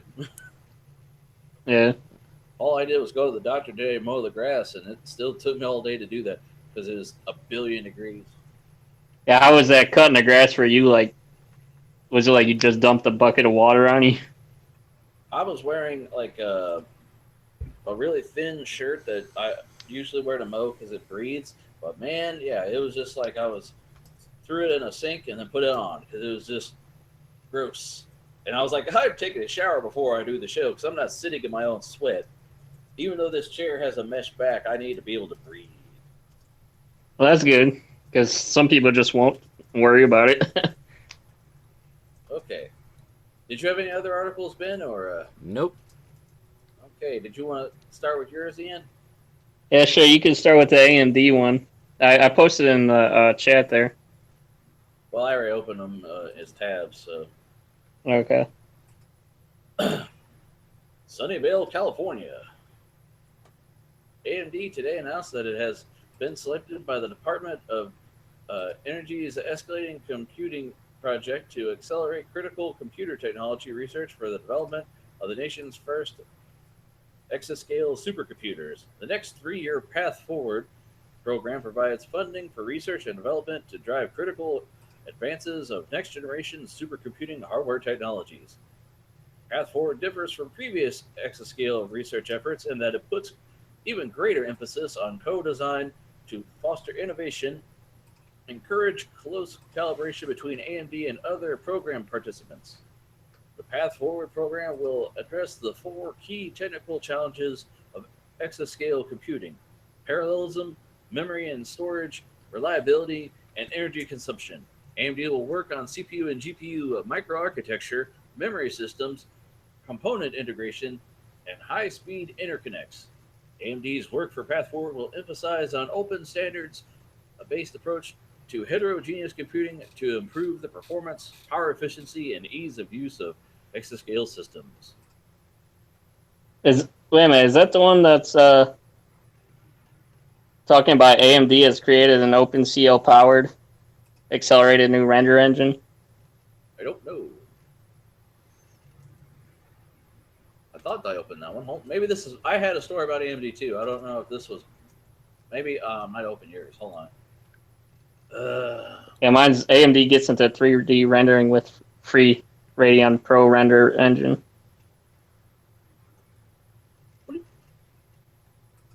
Take two. Okay. AMD gets into 3D rendering with free Radeon Pro rendering engine. AMD has created an OpenCL powered CPU and GPU accelerated new render engine named Radeon ProRender. Video of Radeon ProRender running in Cinema 4D R19 beta on a Radeon Duo Pro GPU. AMD Radeon ProRender promo video. AMD Radeon ProRender website and example image rendered by ProRender. Wow, that's a render? Yeah. Damn, son. It's like, that's some crazy 3D modeling and shit, man. Wow. That fuck damn. The glass Yeah. even looks hazy. It looks like real like glass. Did they teach you how to do any of that type of shit in that CAD program you went for? No. No, well, what we went for was mostly mechanical. You make it in 3D and then you use it to make your 2D prints for the people actually creating the shit. Oh, okay. It's like when you took drafting way back in high school. Well, maybe you didn't have it. We actually had paper drafting where you draw a front view, side view, and then a head-on view. Right, yeah. Well, you do that, but you basically, once you make it in 3D, you press a button and it makes those other views for you. Oh, okay. So, only thing that was a pain in the ass was actual screws, because you technically can't, with the software limitations, you couldn't draw a screw. You could make it look like a screw, but once you, it basically would just extrude the image and it looked like a big ball of stuff. It didn't have the right taper and angle and all. Anyway, basically, it uses CPU and GPU, including NVIDIA GPUs, if I understand correctly, and will be coming to C4D, Autodesk Maya, and Max. 3ds Max. And that's Cinema 4D. They shorten it. And others. It supports multiple graphics card brands under OpenCL and will come to multiple OSs, so Windows, Mac OS, and Linux probably. So this is some guy's post here, but that's still. Oh, and it's free. Yeah. The main highlight. Free? Yeah. The main highlights were physically correct materials, balances CPU and GPU computing, fast and accurate, uses open standards, and it's free. Balls, man. Yeah. Let's see, what's to say about balances GPU and CPU complete? Unlike other renderers, Radeon ProRender can simultaneously use and balance the compute capabilities of multiple GPUs and CPUs on the same system at the same time, and deliver state-of-the-art GPU acceleration to produce rapid, accurate results even on less capable hardware. But yeah, so I know you guys don't do much or any really 3D stuff. I have Blender, I just haven't played with it. Yeah, you mess around with Blender, and you have had like that drafting experience before. So, pretty much a lot like these types of models and renders, the watch in this picture, that if it's like really complex and if you're having like millions of like polygon faces and textures, like high res 8K and 4K textures and shit, that shit can take a long time to render. Like, right. and that's not even like doing real time like in a video game like that. That shit can like take hours just for doing like one frame of a picture or a video, you know. Right. Yeah, I ran a Blender overnight just to do a a little 3D animation, and it took 2 days. Yeah, but I mean, it looks pretty promising. I mean, uh, I Cool. know AMD doesn't. They really don't. The thing about Nvidia is they do a lot more of this type of stuff, like the fun extra stuff. AMD doesn't like do. They don't get into like the extra, like the software and stuff as much. I don't think, but they do some things, and like this render engine looks pretty good. So I'm sure it'll be good if AMD's behind it. You know. Right. Hey, my favorite part right here, and it's free. Yeah, that's good. So if you got Um, if you pay for that 3D software already, Adobe's pissing everybody off, and all the other companies that are like, oh no, we do a pay to play subscription based. We're like, well, we got this other thing, you know. thoughts, Ben? Cool. South Park will look really cutting edge because they use Maya or Maya, or however you pronounce it. Yeah, well, I mean, they won't change their style any, so it'll Well, just they do like it to make make it it look faster like for them. they do it to make it look like actual paper, like they give texture to the paper. Yeah, So, I- I'm sure the but way that they do it, that shit is already rendered fast, anyways. right, all right. Um, so yeah, there's that. Uh, which one do you have open here, Frank? Your next one, you got the The GTA 4. did I have it? Where the hell did I have it? Oh, decade-old GTA 4 modding tool suddenly taken down after Take-Two Interactive's threat. This one, right? Yeah. I don't want to read the whole article before you tell me it's the wrong one. Um, Oh wait. Video game makers and publishers have widely different stances on modding communities, as is well known. Some embrace the communities and see them correctly as a free boon to the popularity of their games, while others would rather maintain strict control of the gaming experience by resorting to legal muscle with modders. Excuse me. But there is something strange in the Grand Theft Auto franchise with Rockstar Games and Take-Two Interactive after taking confusing positions on what communities can do with their games. What would seem undeniable is that the modding community has extended the lifespan of finely aged games, such as Grand Theft Auto 4, by giving gamers new ways to play them. And yet, Take Two appears to have recently sent a threat letter to a widely popular tool to mod GTA 4, angering of a large swath of its own fans. OpenIV is the name of the tool, and it had a wide array of uses, including making videos of gameplay from angles impossible in Rockstar's editor, to adding new vehicles to the game and delving into the game code to find secret areas. Some content created using the tool has even been featured on Rockstar's website, with the company going to lengths to praise the modding community's creations. Earlier this month, however, the creators of OpenIV got a cease and desist letter from Take Two. According to a post on the official OpenIV website, the alleged cease and desist came on June 5th, 2017. The supposed problem, OpenIV's creators say, is that the program allows third parties to defeat security features of its software and modify that software in violation of Take Two's rights. After discussing their options, the team behind the tool says they decided it was not worth their time to fight back. Yes, we can go to court and yet again prove that modding is fair use and our actions are legal, creator uh, Good NTS wrote. Yes, we could, but we decided not to. Going to court will take at least a few months of our time and a huge amount of efforts, and at best we'll get absolutely nothing. Spending time just to restore status quo is really unproductive, and all the money in the world can't compensate the loss of time. So we decided to agree with their claims, and we're stopping distribution of OpenIV. So, what the fuck? On the reaction from the gaming community was as swift as it was one-sided in its near universal condemnation of the takedown.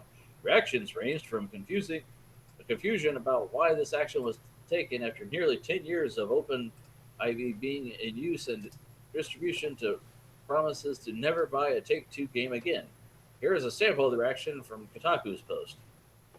I'm not going to read that, it's too small. Yeah, and the rest is just, like an opinions about the discussion of this. Right. So yeah, basically it's crazy because it's been 10 years. They've had a lot of really of the popular mods on there featured on their own damn website. So like I don't know if it was like it's Take-Two, it's Rockstar, but it's also Take-Two. So I guess Rockstar didn't have a problem with it, but Take-Two did. Is that what it's looking like? I guess so. It's really stupid. Yeah. Yeah, I mean, it's kind of like it's the same thing with a lot of these Let's Plays. It can be a very confusing and gray legal area because a lot of companies definitely support it because it gives them all their exposure and stuff, and then other companies like Nintendo, they definitely hate it. And unfortunately, in the eyes of the law, like you're just at their whim. Like if they can decide whenever that hey, I don't like these mods here. Doesn't look too good, or I'm getting tired of these mods. Right. Any thoughts, Frank? Anything that's deeper than that, I guess. I don't know why. Why so soon? Be my first question. GTA 4. I mean, but when did that game launch? That was like, what was that, like 2007, something like that, or was it like 2009? I don't understand why they're shooting themselves in the foot at this point. All they gotta do is say, "Yeah, keep it alive," but they're like, "No, wait a minute, Benjamin, what are your thoughts?" I mean, it doesn't surprise me that a company would do something to shoot themselves in the foot down the road. I mean, we talked about this before. I think it's when was this story published? Because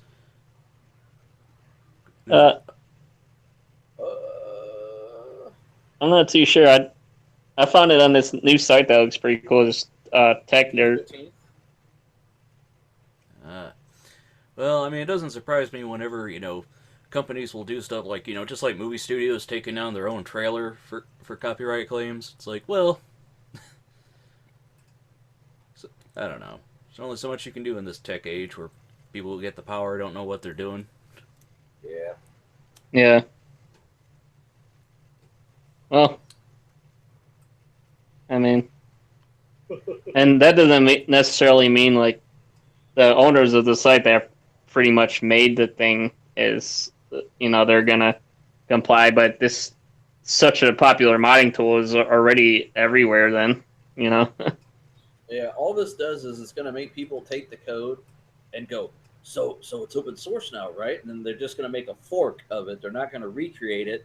They're gonna take it and they're gonna slap their name on it, and then they're trying to fill in that niche and do a cash grab until Rockstar or not Take-Two or whoever cease and desist their ass too. So it's just gonna continue, and the company looks bad now. They have a bad image. So I mean, yeah, they piss people off. You just piss people off at that point. Yeah, let's piss your customers off. That's what you want to do.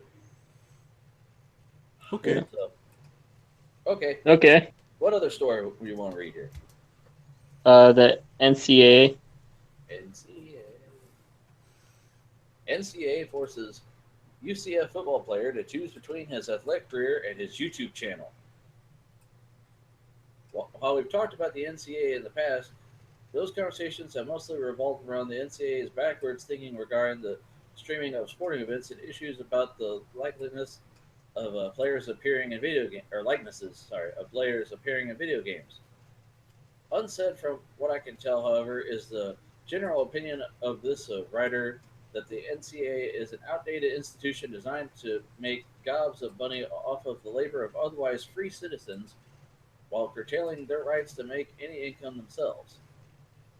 These attempts to make income by college athletes typically revolve around selling autographs, memorabilia, and game-worn clothing, but the NCAA is perfectly capable of taking its rules to ridiculous lengths. Serving as an example of the UCF kicker Donald De La Haye, De La Haye? yeah, who has been informed by the NCAA that he must either shutter his YouTube channel or his football career. He's published 41 videos over the past year, piling up 54,000 subscribers and 2 million views in that time. His videos are nearly all related to his athletic career, although only a few directly address his status as UCF's kicker. Others are simply videos showing off his daily kicking regime and ability to boot a flat screen TV from a ledge. They stated in his latest video entitled Quit College Sports or Quit YouTube because he was profiting from ads placed on his videos and channel homepage. The NCAA determined that he was profiting off his own likeness, the nerd, and put its foot down.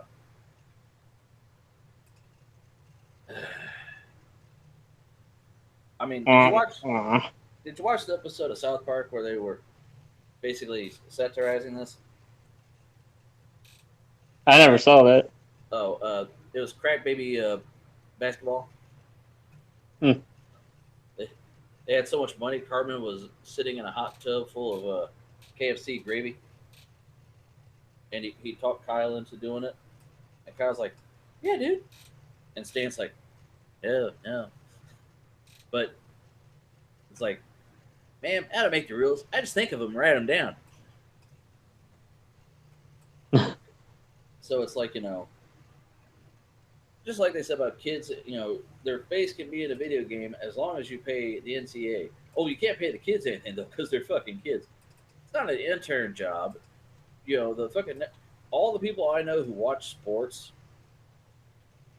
every time this kind of bullshit happens, they're always like, let the kids get some fucking money. They're raising so much money for the networks, so much money for all these little assholes to air these kids, and they take that shit serious. Like, when Terrell Pryor for the Buckeyes, did his thing and got kicked out or quit or whatever, the NFL punished him and suspended him for a little while. And I'm like, well, he wasn't even in the pro leagues then. How are you going to punish him for some shit he did in college? But whatever. That's Right. not the topic here. Stay on point. What? But they talk about the it's kind of like slavery because like although some of these kids get scholarships, not all of them do, and the value of those scholarships can pale in comparison to the revenue generated by the athletes, Right. And this De La Haye, he intimidated in his 10-minute video that he had been using some of the money made from the channel to help his family at home. He hails from Costa Rica, saying they have tons of bills piling up and there's no way for me to help. I thought I found a way.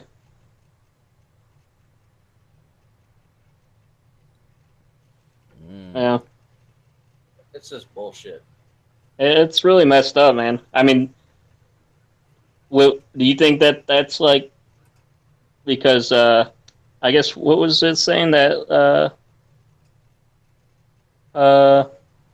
is it instead of that going into your bank account, they want that to like the money to go through them and have it be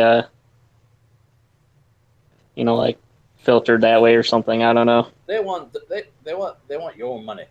Yeah. they're saying like, You have money. would you go as far as to say that that sounds like slavery to you? Or would that be like way too bold of a statement or whatever? I mean, I don't Over think exaggerating. I don't. It's exploiting youth. I will say that because the kids, the way they look at it is, well, they're gonna play fucking sports anyway, and you know Yeah. they're taking as much money as they can. They're not hurting. They're not hurting for money. The school, then yeah, no. Let the kid do his little stupid thing, just because he might get a fucking dollar. It's not Yeah. like if his Instagram blew up, they'd be like, "Well, you can't make any money off that." No, Yeah, you can't make any money off yourself. right? They can use your likeness all they want, but you can't. That's bullshit. That's your Yeah. face. My face. Yeah, it's kind of like did you ever see that episode of Family Guy about like the where they had to be like censored or whatever when they're having sex, or like when they swear there's like a black box over them in No. like real time. Nope, I didn't see that one. Yeah, it's like you can have a real life sense, like have you blurred out if you're trying to kick a football or something, you know. Yeah. Here I am doing my thing. Oh, you can't see my sweater. I can understand if he was wearing university colors or whatever, but if he's just kicking a basketball, or Why would you be kicking a basketball? because the footing balls, right? Isn't that what you do? No. If he's just kicking a soccer ball or throwing a basketball or whatever, How does the he's sports doing, ball work? if he's just playing if he's just dicking around, that's his own thing. So, Actually, what's interesting, what did it say? Boot a flat screen TV from a ledge? What? I'm having a hard time picturing that. now I got to look him up. Let me see. Where's his name here?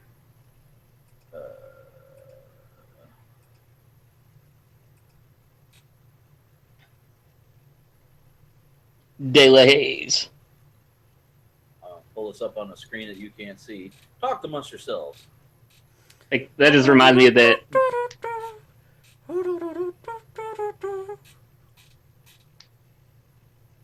Ben, did you ever see that episode of Fresh Prince where Will, like, he was trying to act like he was a poet or whatever? No, can't remember that one. And he was like, he was using his poet's name was De La Ghetto. Is it good too? So anyway, how you doing, Ian? I'm doing pretty good. Pretty good. Better than Frank is doing. I'm doing fine, dog. I can hear Sweating you. his balls off, can't hear nothing. Yeah. Ooh, my knee just popped. Ouch. Usually that feels good. Oh, not mine. No. Okay. Uh-huh. Hey, Ian, have you checked out Construct 3? No, what the heck is that? It's similar to Game Maker, except for the longest time it was Windows only, but now it's like browser based. So, they're like now it's on. You can use it on Mac, Windows, Linux.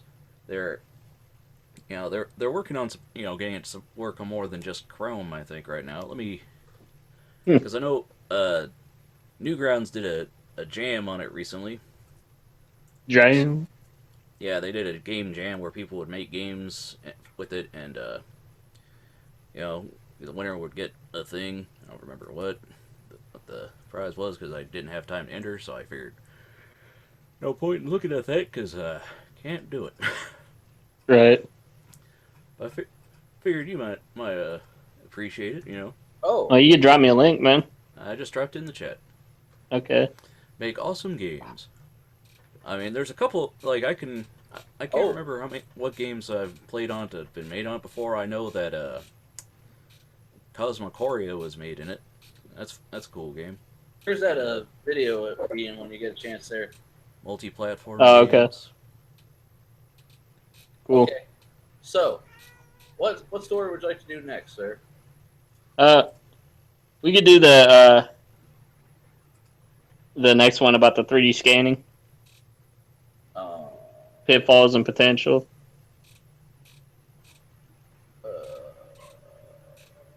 Hold on. Oh, there it is. The pitfalls and potential of it. Well, actually, you don't have to read this one, Frank. This one it was more of me just dropping. I'm going to be dropping this link in and the episode that we did when I was first started on the No Rights podcast back when we were working for him. Nobody got paid, so you guys weren't working. You were just hanging We out. were all paid interns. But this just talks about like where the state of 3D scanning is for like on the cheap end. And it talks about the different kinds of 3D scanning, like the I don't know if you're aware, Frank, of the different kinds, but they have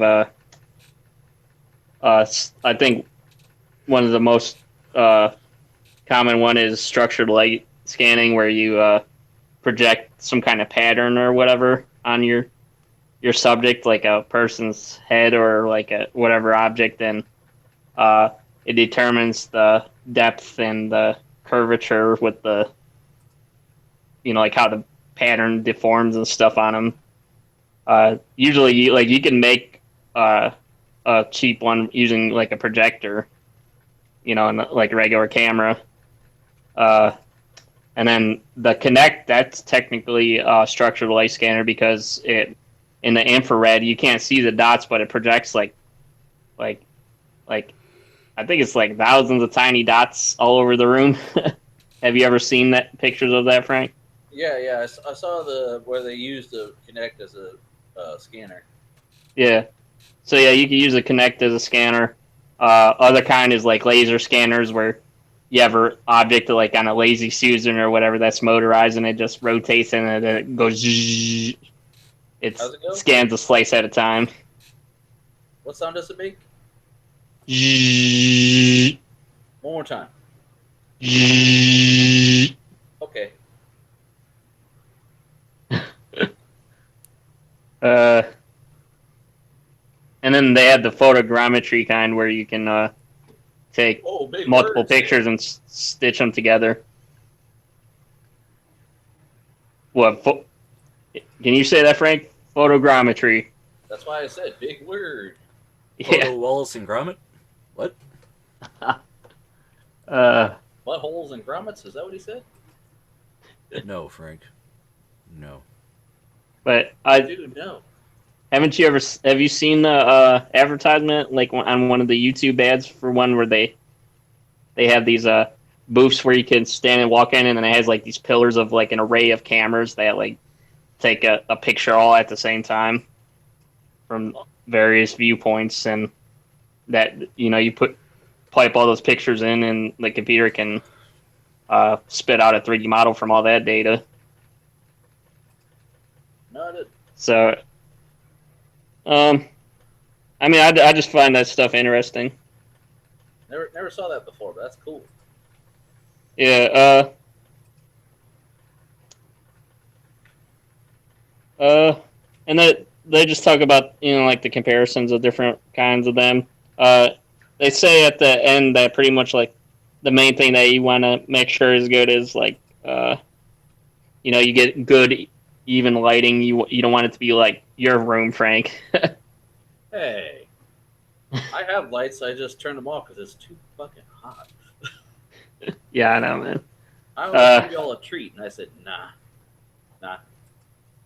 Also, like things like if you're trying to scan like the Terminator or whatever, or like what's the really reflective one, the T2000 or something. I don't know. T1000. The T1000, that's from the second Terminator, right? No. It's the. Yeah, if you're trying to scan that, it's not really going to work that well because it's reflecting everything else, and then you're like trying to scan everything else. Then One more. Do do do do do. That's all I got. Wah wah wah. Wah wah wah wah. Anyways, Being silly. do you have any opinions on that, Ben? Nope. You don't have any other useful information to add in there? Nope. No, sir. You're not doing any 3D scanning that you're like to give tips or tricks on? Nope. Don't want to give away my secrets. He doesn't give a fuck. By the way, I forget if it was on the show or not, Frank. Did you show your headphone stand yet on the show? Yeah, because when Ben came on, I showed him the stand, and we were already. Oh, yeah, that's right. You came in on the middle. Okay. Yeah. I guess that's it for that one, then. And my last one here was the one on CenturyLink. The other ARS one. Why do I have this window open? Okay. Hold on. Do you want me to read this one? Yeah, sure. You can read this one. CenturyLink made billions by ripping off customers' lawsuit claims. ISP added services to customer accounts without authorization, ex-employee says. Whoops. CenturyLink customers have paid many millions of dollars for services they didn't want because CenturyLink employees added services to their accounts without the customer's authorization, a former employee alleges in a lawsuit against the company. Heidi Heiser worked from home as a customer service and sales agent from August 2015 to October 2016. She says she was fired days after notifying Chief Executive Officer Glenn Post of the alleged scheme. Bloomberg reported in an article describing the lawsuit. The lawsuit against the landline phone and internet provider was filed this week in Arizona Superior Court. Heiser's lawsuit claims she was fired for blowing the whistle on the telecommunication company's high-pressure sales culture that left customers paying millions of dollars for accounts they didn't request. Bloomberg wrote the article continues. The complaint alleges CenturyLink allowed persons who had a personal incentive to add services or lines to customer accounts to falsely indicate on the CenturyLink system the approval of a customer of new lines or services. This would sometimes result in charges that hadn't been authorized by customers, according to the complaint. Wow. Yep. See, it's fucked up. My in-laws have CenturyLink, or they did. Yeah, I was going to ask if you knew anybody with that shit. Yeah. Comparison to Wells Fargo scandal. Yeah, I remember that shit.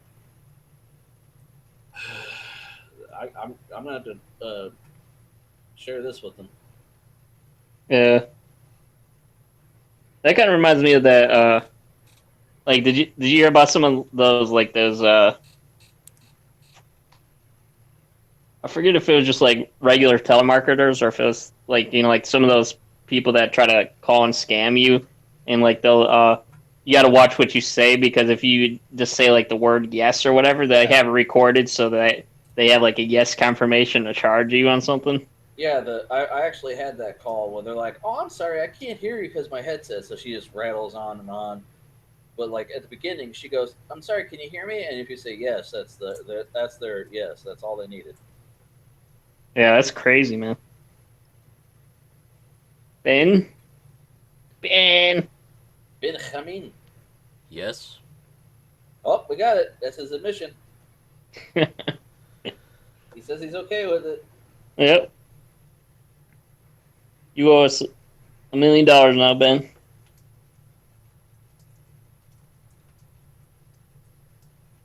Which I guess will mean that then that everybody else will owe us $1 million. Because you don't have $1 million, that's for sure. How would Hey, you thanks, know? Ed. I'm just messing with that. You might. Yeah, that's true. You might have $1 million under your shoe there, right? In your sock. Joke's on you. I'm not even wearing shoes. Oh. Oh, snap. Oh, no. Oh no. Oh no. So for real though, Frank, you're gonna give this You gonna show this article to your family though? I'm gonna ask if they heard about it. Yeah, I would. I don't know who they have now though. Have you heard that?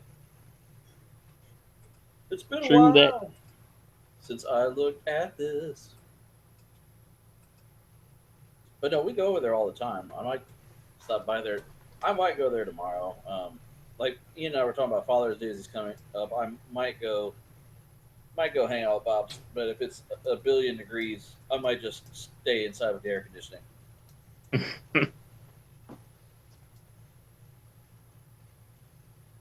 But it just sucks because it's not like you live like down the road, Yeah.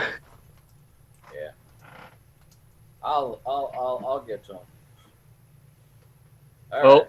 Frank, what kind of juicy articles you got now? Oh, that was your last one? Yes, sir. Okay, hold on. Let me close your stories here. Render.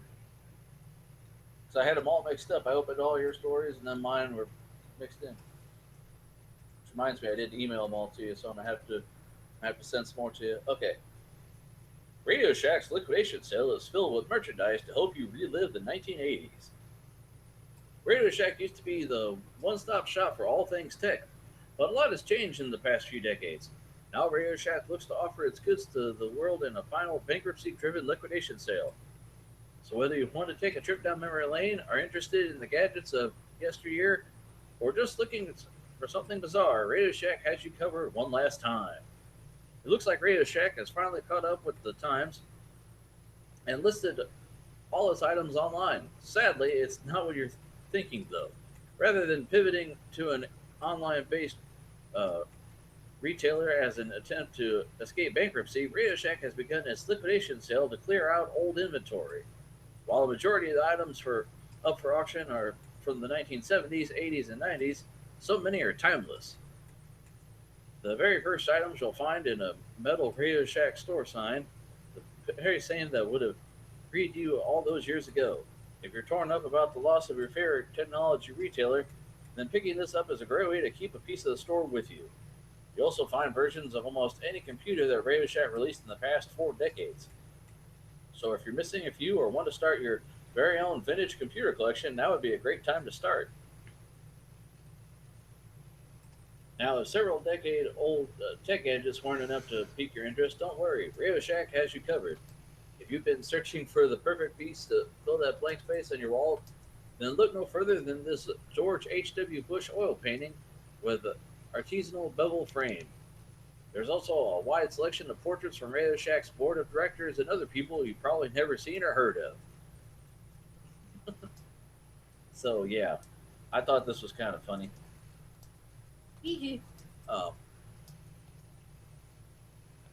Yeah. I mean, I'm sure LGR would shit about this. Ben, what do you think? So it's a liquidation sale, huh? Well, you gotta do what you gotta do. Bye-bye, Radio Shack.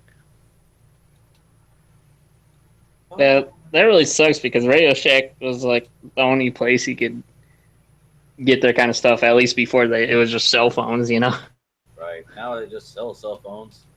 Shitty landline phones that no one cares about. Check this out, by the way. Pornhub will show its 75 million daily visitors why net neutrality matters. Don't mess with our porn. Hell had no fury like the internet scorned. Evan Greer, campaign director of advocacy group Fight for the Future, told Motherboard in April. We should all shudder to think of the potential fury from an internet cutoff from access to porn. Pornhub announced today that on July 12th, the adult entertainment website plans to join a protest organized by Fight for the Future, Free Press, and Demand Progress against the latest threat to a free and open internet. The protest day of action lands 5 days before the first deadline for comments on the FCC's proposal to roll back net neutrality protections. The proposal is part of the FCC chief and former Verizon executive Ajit Pai's attack on net neutrality and would make it easier for internet service providers to get out from under the FCC's legal limits. Specifically, it would remove the classification of broadband and it's a telecommunications service, a ruling made in 2015 to ensure stronger protections for an open internet. If net neutrality hadn't existed 10 years ago, Pornhub's fate would have been in the hands of cable and wireless companies. Corey Price, VP at Pornhub, told me over email. Without it, the cable and wireless companies that control internet access would have unfair power to pick winners and losers in the market. Companies like Verizon, Comcast, and AT&T would be free to enact their own slow lanes and force people to pay more for certain sites. Pornhub joins one of the more than 60 companies participating in the protest, including Amazon, GitHub, Kickstarter, Reddit, and Imgur. The day of action will be similar to the SOPA blackout protests in 2012 or the slowdown day in 2014, with messaging or interference that urges visitors to these sites to take action. Pornhub's among the top 20 most visited sites in the U.S. Amazon.com and Reddit are both in the top 5. And according to Pornhub's own reporting, the site draws 75 million visitors per day, plenty of eyes that otherwise might not be aware of the net neutrality battle. Price said that Pornhub hasn't settled on specifics of the protest messaging, but is considering incorporating a loading icon to emphasize how it could make some sites much slower. Start practicing a calming breath for when you have to hold your patience on protest day. No one in the porn industry ever yells, slower, slower, slower, he said. We're much more accustomed to faster, faster, faster. Here at Pornhub, we want to keep it that way. Hey Frank, I don't see that in the one that you mailed me. Boy, he didn't just hear me a second ago. I said I think I missed that, and I'll have to send you another email. I did miss that then. Because I missed it. I meant to send it to you, but I told you I opened yours and I got them mixed up. That's I missed that.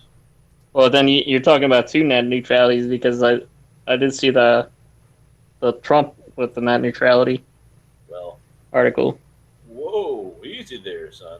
You might want to get to that one next then. Don't get ahead of yourself now.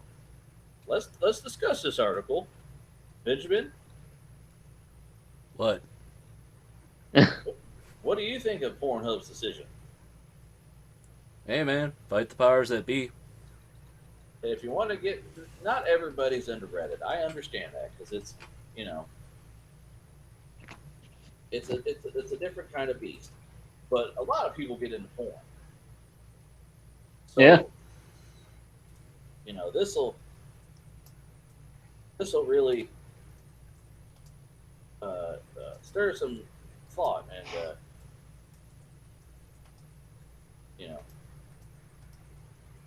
so really get people going is what I'm getting at. It needs to get out there, and it's better now than way fucking later. Right. Why should we wait until after net neutrality is already taken away and everyone goes, hey, why is my internet this slow? Because you're going to a site that isn't in the fast lane. Right. So that's what it is. And People say they don't understand it. They don't understand it until it's a pain in the ass.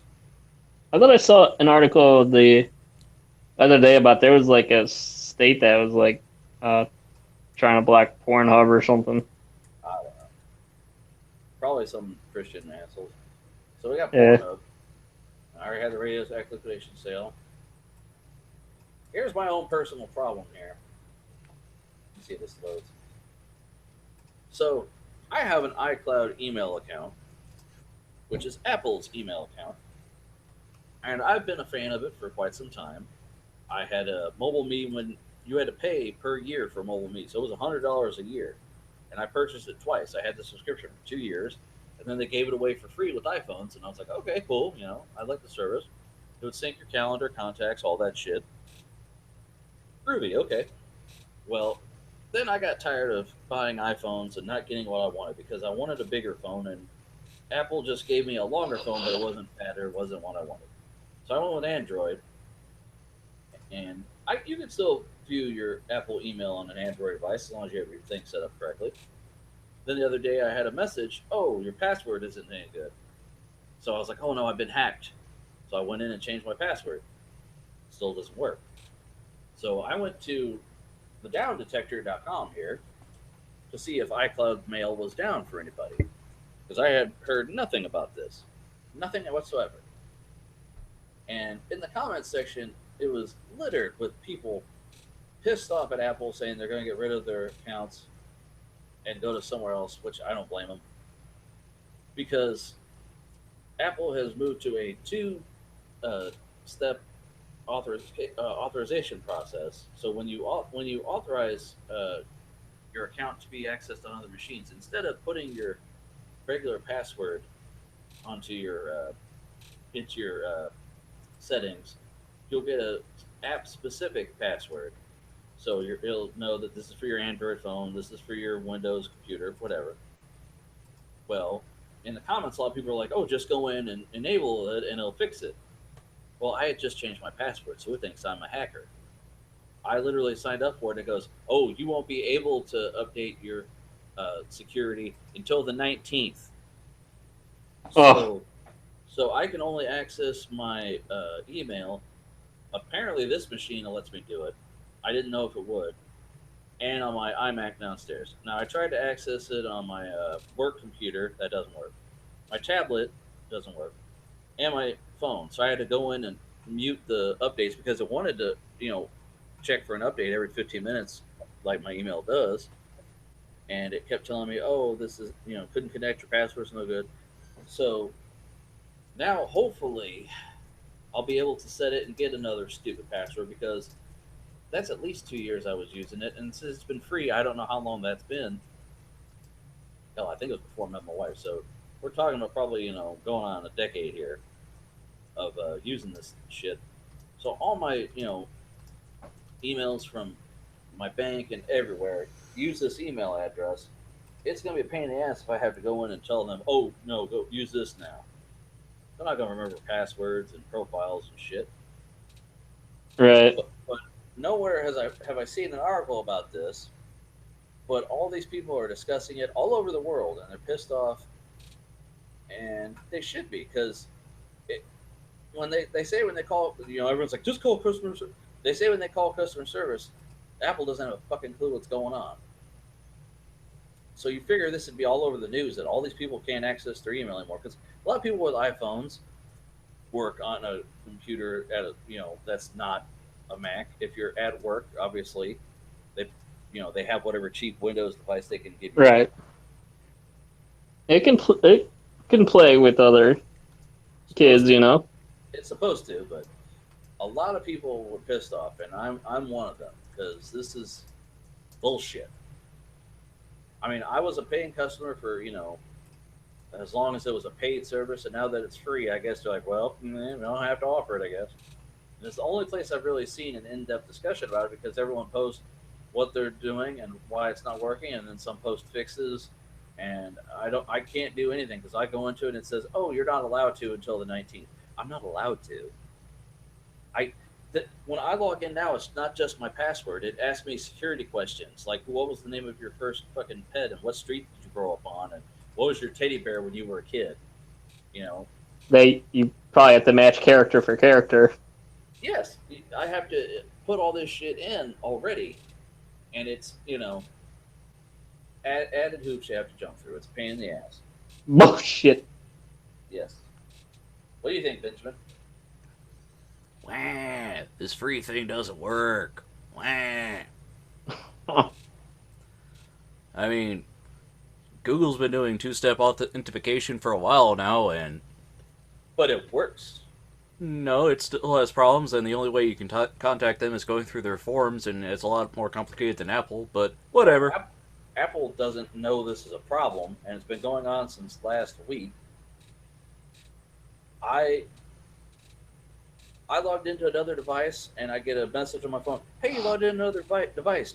Is this you?" And I hit yes, and it goes, "Oh, okay, cool." And then it recognizes it from now on. So, bullshit. Bullshit. But yeah, this article here that I started reading about AMD. It's just Yeah, just summarize that up. Pretty much, they're trying to do exascale computing or something. yeah, they're doing exascale systems. They're involved in it. They're Yeah, I any saw of that wasn't the United States was trying to compete with China for the machine or whatever they call it. yeah, they're basically anything to get you know anything to get AMD's hand in supercomputing, do it because all the other companies will shit themselves, and I love it. Yeah, so they're trying to do what is it, like the exaflops or whatever. Yeah, I'm not. I'm Um, not. I have to admit, I'm not entirely familiar in this zone here. well, just for an idea of scale, an exabyte is 1,000 petabytes,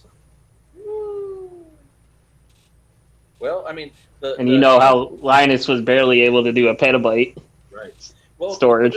put this in perspective. Remember, just recently, the AMD GPUs have gone up in price because people are buying them for mining now.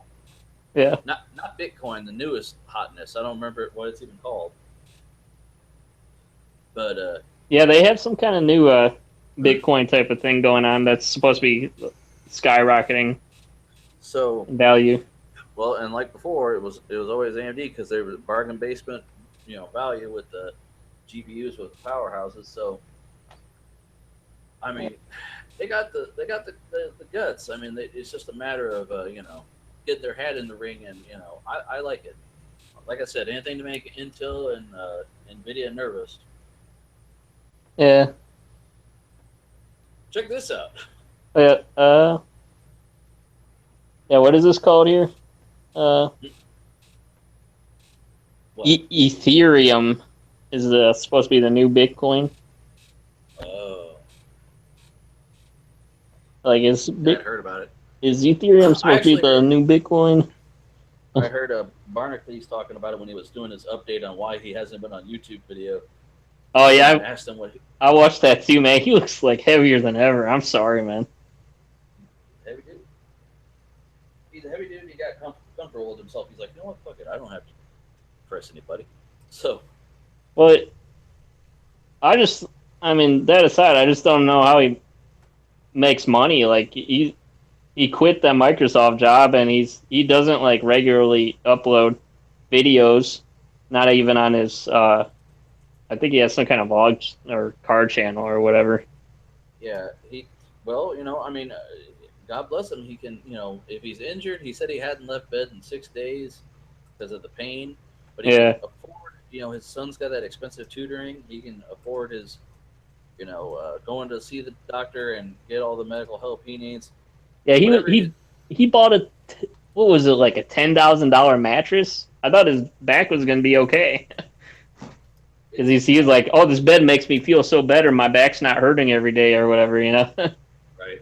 I don't know what he's doing, but God bless him and whatever it is, it's working, I guess. So Well, what I think is like he's still probably making a lot of money off of his old videos that were like millions of views when he would did like probably a video every day at least, you know. right. So I mean that's probably nice. The big YouTubers can do that. You could just keep getting that money, just keep coming in, and you don't have to do anything, you Right. know. That's what PewDiePie probably does. PewDiePie. PewDiePie. So He's not making much money though anymore. I think a lot of his videos got demonetized. he's not family friendly, and yet he's all over the place. Yeah. Anyways, Check. go on, Frank. Sorry to hijack that. Right. May I continue? May I? Yes, you may. I'll allow it. Check this shit out. Man arrested for uploading Deadpool to his Facebook page. I saw that. Fresno, California. Federal prosecutors say a man was arrested in Central California for allegedly uploading the Marvel film Deadpool to his Facebook page days after its February 2016 release. The United States Attorney's Office for the Central District of California says 21-year-old Trayvon Maurice Franklin was arrested Tuesday on a federal criminal charge of copyright infringement. The arrest follows an FBI investigation. The office says the film, copyrighted by the 20th Century Fox Film Corporation, was viewed more than 5 million times on Franklin's Facebook page. It says Franklin used the screen name Trayvon M. King to upload the film, which was one of the highest-grossing movies of 2016. If convicted, Franklin faces a statutory maximum penalty of 3 years in federal prison. Federal pound me in the ass prison. So, what the fuck, dude? What, Ben? What Hi, are your we're going to thoughts? make an example of you. Yes, just like, hey, you downloaded some Metallica MP3s? Hold on. But also, he posted it right after it came out. Even if no one knew who he was. Hi! Oh snap! Holy shit! We have a horizontal Doug here. What up, Dog Doug? Oh, Dog Doug. Doug Dog. what up? Can you hear us? What's up, bitches? What's going on, man? Y'all keep putting me on when I'm working, so I'm Oh. never able to come on. So, Well, Aw. we were doing Friday, now we're trying Saturday. I mean, uh, are you working like every day? seems like it sometimes. It certainly does. Hey, we want to Sorry, guys.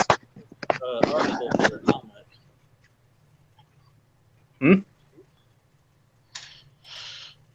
What's up? So we wanted to bring up a story for your. Oh, do you still have that one article that you wanted him to ask him about from the other week, Frank? Yeah, hold on. Oh, here we Well, go. what? While he's looking that up, Doug, I got it. Go ahead. how are you doing? Well, let's before we get on that, we could I want to catch up with him. Go ahead. catch up. You know, I've just been working, guys. Working on getting this gym up and running. Working on getting a whole bunch of other crap and fucking shit going. And how's that video game and that book going? the book is coming along. The movie is coming along. The video game, you can fuck off. Oh no! Oh no! Fuck you. But what's the movie about? I didn't know you're doing a movie. You doing that over the weekend? The actual thing with the movie is I'm probably going to end up actually doing it different styles of multimedia. Like it's going to be, it's a horror project. I'm calling it a horror project at the project? moment. Just horror. Porn. I thought you said horror project. Yes, you heard correctly. It's a porn. There are horrors in porn. Giggity. All right. But essentially, Yeah, there are butts in porn. I'm working on doing it both in written form and also have it be partially on YouTube. So that's really heavy work in progress because even though I'm working on it, it's very much in its infancy. So have you stocked up? Like, you know what the most important of the part of the production is, right? The getting some good quality blood and some squibs or whatever if people are getting shot. Gotta get those condom packets and the. Yeah. No one's getting shot in this production, but Nobody's getting hurt. What kind of horror movie is this? no one's getting shot. Oh, No yeah, but you squibs. still you're using fake blood though, right? Or are you going all out going to some butchers and shit? Butchers and shit. So In some pig's blood. I don't know about that. Oh man. Well, is it like what did you say? Is it a slasher or something or? Yeah, it's gonna be slasher based. Okay. Yeah, you can use like corn syrup and shit. I know that too. Dude, just use fake blood. Yeah. Dude, black and white, they use Hershey's chocolate syrup. Yeah. But hey, Doug. It sounds interesting. Yes, Frankie. I've had this article, and I said this would be perfect to give Doug, and then you have been on, and I gotta know. What's your thought on Walmart's employee delivery program?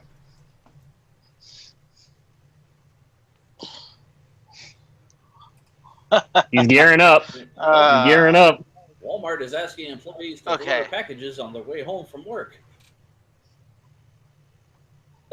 I can already tell you how that's going to work out. How's that going to work out? And, Here we go. Tell us how it works out, Doug. Give it to us. No holds bar. Well, the way the company works, you'll essentially get paid probably a per diem per mile, because that's the first I've seen of that particular story. But there's probably people who will probably just get paid by the mile, probably a higher rate than what most people would think.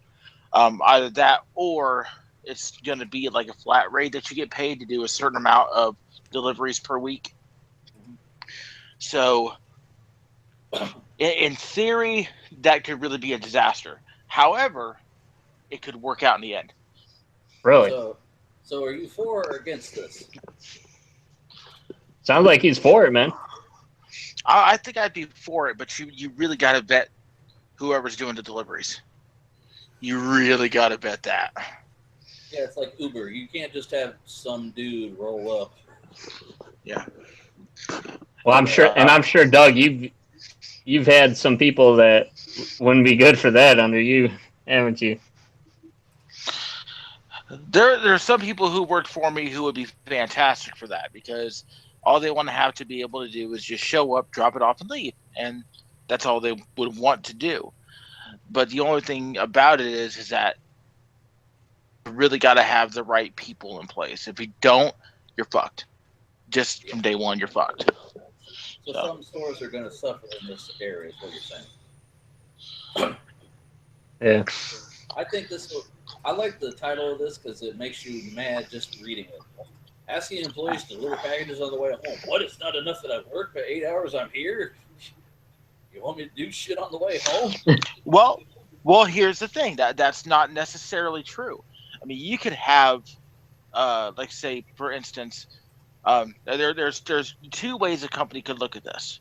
This could be looked at as a way to avoid paying a full-time premium. Okay, let's say they have somebody who is working around between 16 and 24 hours a week. Say, hey, we have a great deal for you. You stay at your going rate. We'll guarantee you a smaller amount of hours per week. However, we want you every single day to go deliver 3 packages on your way home, and you'll get out of work early. Well, the company is billing the program as a way for employees to earn extra money, although there were few details on how they would be paid. Jarwala declined to clarify whether employees would be paid based on distance, time, number of deliveries, or a combination of those things. Yeah. Of course, so it's. Oh yeah, I mean, Walmart will not release that information until they are dead sure of what they're going to do. Now I mean, I want money. Honestly, I want your money. I want crude oil. This is the government's money. But honestly, it's not that bad of an idea, and if it's executed correctly, which in situations like this, Walmart is notorious for wanting to have almost every single piece laid down before they launch it. Unfortunately, some idiot has to fuck it all up and do something stupid. That way, it resets everything. But it'll be launched correctly, I think. And they're not that. Just anybody could get hired there, right? I mean, they're not too stringent on the interview process, are they? That's not necessarily true. I mean, when you really stop to think about it, people who do certain things in Walmart, they have to meet certain criteria, and this is going to be no exception. So, how long until Walmart employees are subletting parts of their apartment in order to make the company happy?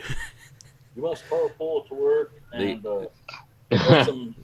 pick us up something on the way. You know, the gig economy and everything. We're all going out there and doing an Uber, and then we're going to be. Look, guys, you gotta just go ahead and grab us some eggs because you're at Walmart. We know they're there. So, Okay. But again, that's the thing, is that it's going to be something that will work for the company and also work for the associate. Because some of the associates are like, well, hell, if I'm leaving work early or whatever, oh shit, I can leave work early, still get paid for doing something as simple as dropping off some old lady's groceries for 20 minutes, and which is a possibility. And I could oh shit, I'm on my way home. Oh shit, I could drop the shit off. They'll probably end up doing like almost like UPS. Your package will be delivered between 5 p.m. and 7 p.m. So little Jimmy, who's leaving work at 4:30 or 4 o'clock, is now just gonna go drop off his shit, go home, kick back a couple briskies. Yeah. Look at little That's a Jimmy. goal, Got himself boy. a job, doing well for himself. Hey, by the Well, way, Deb, we were just talking about this story here. I think this What? might have. actually, I was going to ask him too, if you could throw that in there. The one article I think he would be interested in is the UCF story. Oh, I already closed that window. Hold on, let me open the window. Hold on, I still got it up here. Hold on. Well, it's So, up to you man if you was- want to do that one next or if the one after. It's up to you, Frank. UCF football player one. Yeah. Here we go. Do you want to Oh, the explain to UCF him? player. Oh wait, you're talking about the UCF player who's having an issue with his university over his YouTube channel. Yes. Yeah. What are your Yeah, thoughts on I heard that? about That's that. some bullshit, isn't it? That is some bullshit. And honestly, the NCAA needs to make a provision for items like that, because his YouTube channel has nothing to do with the university. He's just And showing himself doing some kickoffs and stuff, and so, number one, you know, this kid is going to get fucked for doing something on his own, not associated with the university. He's not being paid specifically because he's a member of the university. He's just being paid as a YouTube partner. So, in essence, he's doing all the work and getting fucked for playing by the rules. yeah, it sucks. The Pretty hell's much with that? it boiled it down to he can't make money off of his own likeness, but they can. They can. No, Yeah, I mean, he can't license his fucking face to the NCAA, but they can license it out for him. Fuck that. Yeah, at the on the latest side, that's exploitment. On the extreme side, the article said it's pretty much like slavery. Then Pretty much. I mean, Yeah. unfortunate that we have to use that term, but it's honestly, I wouldn't say slavery. indentured servant. It's like an indentured servant, you know. Yeah, They're making indentured money off of servitude. Yeah, And the thing is that he's playing by the rules. He is not using the university. He's not. he's not using wearing any his- colors or anything like that. No jerseys, I don't think. No, the only thing is he's using his name. Yeah, That's it. And it doesn't belong to him, apparently. it's like he's gonna have to blur his own likeness, his own face out or something on his video. But I'll fucking tell you what though. All this is gonna do is push more NCAA sanctions as far as UCF goes, and UCF is gonna be like, "What the fuck is this bullshit?" So essentially, NCAA is gonna fuck itself in the end, because more and more college players are using YouTube now to put out things like highlight reels, just to, number one, even get recruited to go to these universities. You know, I mean, these kids are 18 years old, and the thing is, here's something else you got to think about too. If YouTube really blows up as far as being able to watch videos associated with athletes, let's say, for argument's sake, I'm a quarterback. I just turned Right. 18. Right. I put together, with permission of my high school, a highlight reel of myself. I put it on my YouTube channel, but I've been using my YouTube channel since I was like 14 or 15, just doing things like, running routes, throwing specifics, doing obstacle courses, things like that. And I'm a YouTube partner at age 18. I turn 18. The signing day for the NCAA is in about 3 months. So now my name's out there. Now my YouTube page is out there. I become partner at age 18. I get to make a shit ton of money off of my my personal work as a quarterback. Well, all of a sudden, 6 months down the line, Ohio State decides they want me to sign with them. I signed with Ohio State. What the fuck is that shit? Now I can't make money off of my highlight reels? Nope. That's a lawsuit waiting to fucking happen right there. Lost. Yeah, it is. And the NCAA will lose. So, So, Ben, what are your thoughts? Yep. Yeah, was Ben here? He was here when we were talking about that, wasn't he? I forget. didn't know if he had any different views since Doug brought up some points. Well, I mean, my stance is that if it's your likeness, you should be able to do what you want with it. But Right. It's your face. Yeah. You can't. But well, Also, the thing is like it's all about amateur status. That's really what's truly in question here.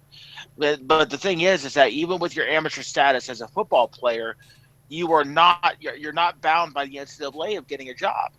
You can get any job that you want, apparently, except for YouTube content creator. Oh, they own your soul, buddy. You like this? Your soul? I want money. I want your money. I want your money. So right before you came in, Doug, we were talking about this dumbass who was arrested for uploading Deadpool to his Facebook page. Also, you might want to throw after that too his opinion on the Deadpool cartoon. Oh, yeah, they're making a cartoon for the FXX channel with the That could be cool. Yeah. shit autoplayed. Yeah. What was that guy's name? Don Glover? Danny Glover? No. Yeah, that's what I said, man. Danny Glover. Yeah. Probably Donald Glover. Yeah, Yeah. I think that's actually Danny Glover's son. It'll be really good. I'm looking forward to it. Are you looking forward to it, Doug? I actually, it's the first I've heard of it, but it sounds cool. Yeah, I mean, he'll give a thumbs up. It'll be on FXX, so in between Simpsons episodes. it's supposed to be for Yeah. adults too. So Well, Deadpool Yeah. is not a. No, that's FXXX, Ben. oh, all right. Anyway, so yeah, this guy uploaded Deadpool to his Facebook page. Where's the time he did it?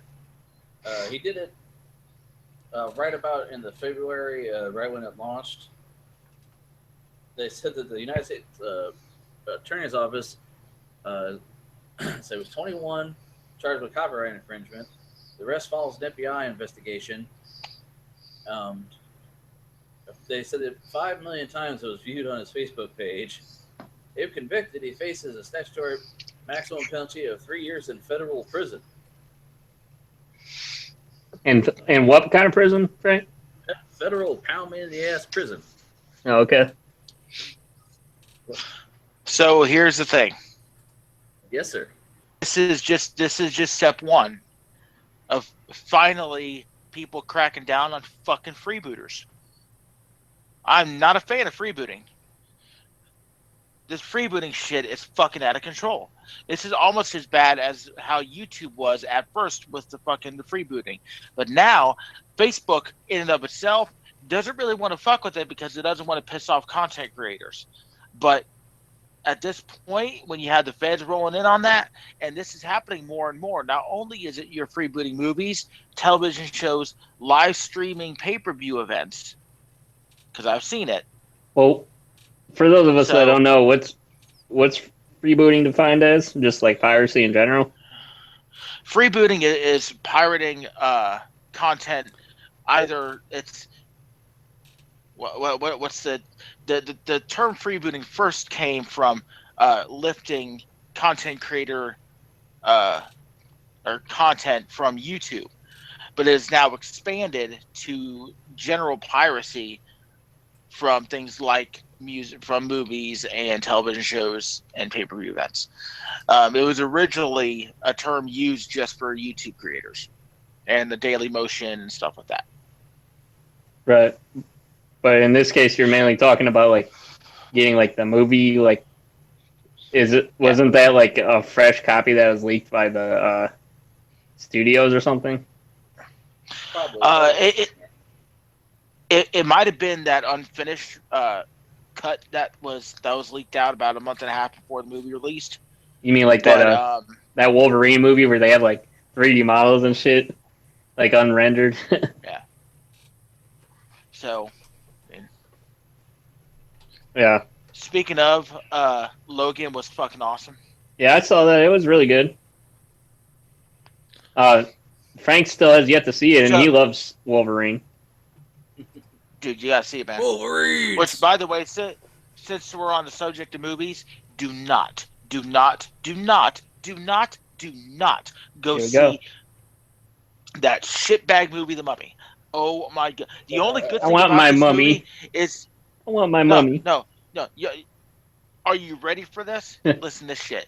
The only good thing about this movie, it comes in 3 parts. Okay? Tom Cruise,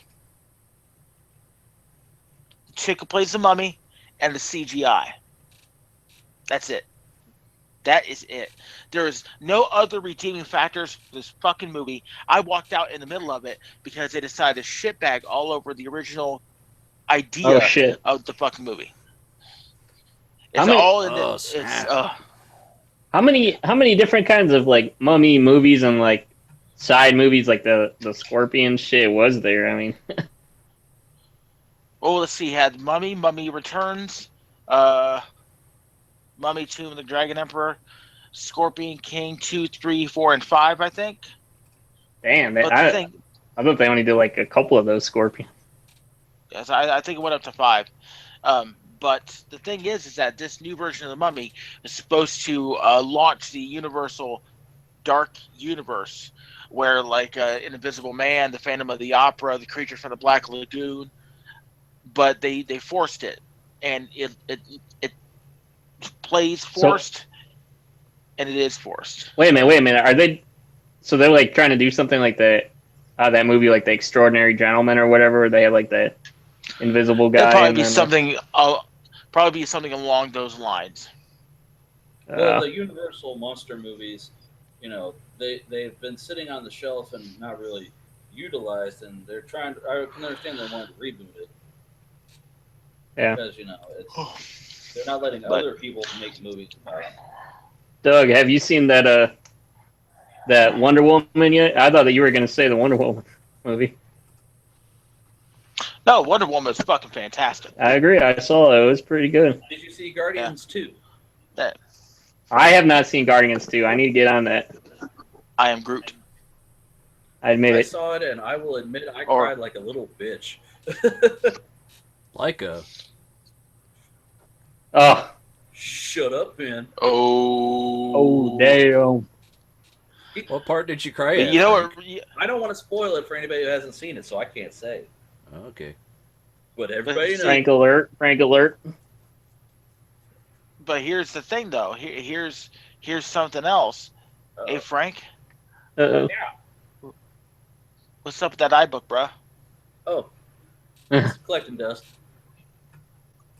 I might use it as a doorstop. You mean like that microphone you're using as a headphone stand? He's using Ben's old microphone as a headphone stand. Yeah. Yeah. Ben's like, hey, haven't you got? Why don't you try to get that thing to work? Why would I? Ben gave me his old. I'm coming for that. Bitch, I'm coming for that iBook. Ben gave me his old Blue Yeti because it stopped working. And he said, "Try it on yours." I plugged in all. I didn't give it to you. I said, "Try and see if you can get it running." Oh fuck. Oh. So that isn't what you were. Well, anyway, he said, see if it works, and I plugged it in, and it just doesn't work. So I set my headphones on it. It holds them up nicely too. But maybe I'll put I'm putting them on top of the iBook. I'm coming for that iBook. Yeah. So check this out. Amazon to buy Whole Foods marketed deal valued at $13.7 billion.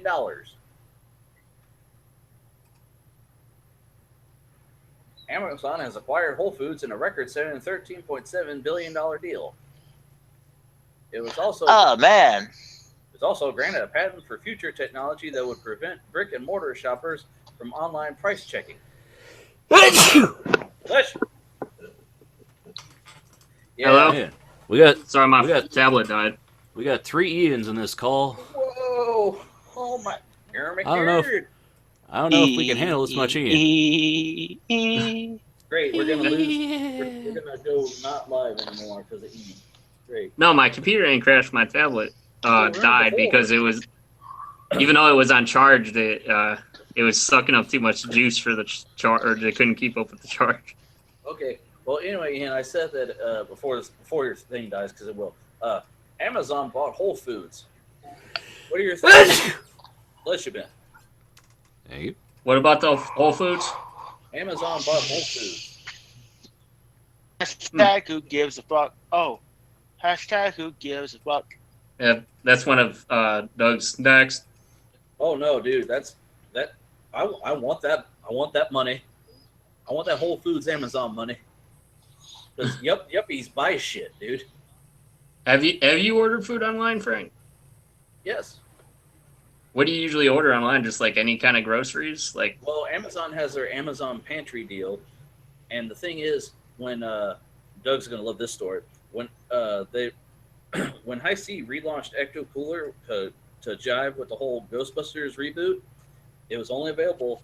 You could go to the theater and buy a can at a time, or you could buy cases on Amazon. I bought cases.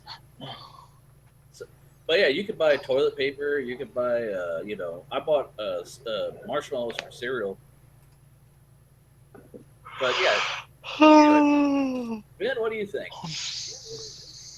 Well, I mean, it doesn't surprise me because Amazon is all about them Benjamins. Yeah, and Whole Foods. they're all about you.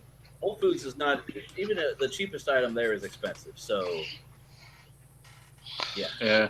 The cheapest out of there is expensive. Word. Okay, squad. Anyway. Sex By the way, Doug, spaces. I was gonna ask Doug, how's all of his sponsors and shit going? Didn't you have like those like protein powder sponsors and everything?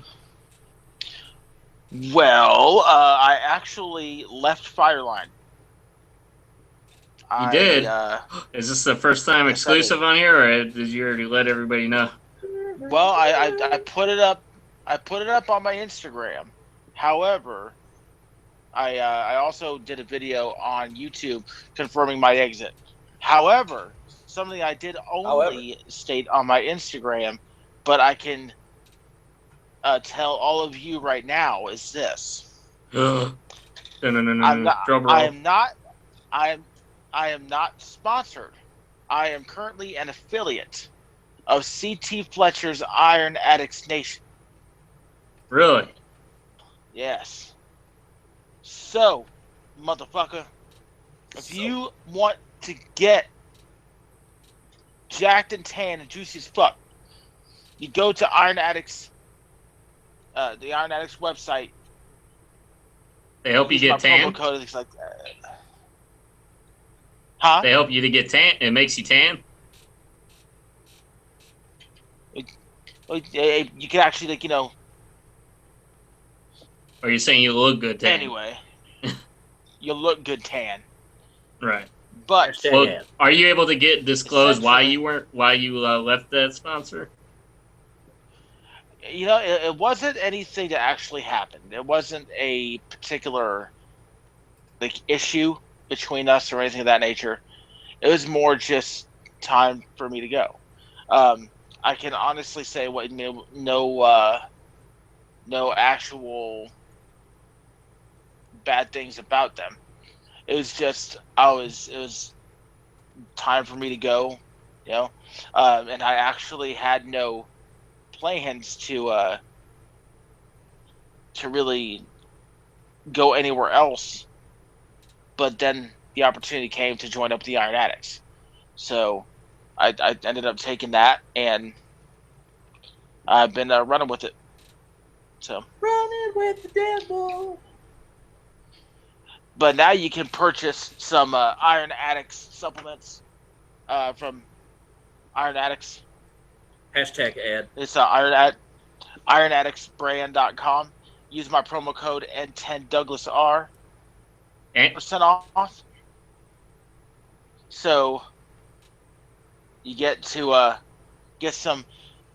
You can buy some Sidewalk Cracker, which is a pre-workout. You can buy Sleeve Buster, which is the pump formula. You can buy some Goliath, which is branched chain amino acids.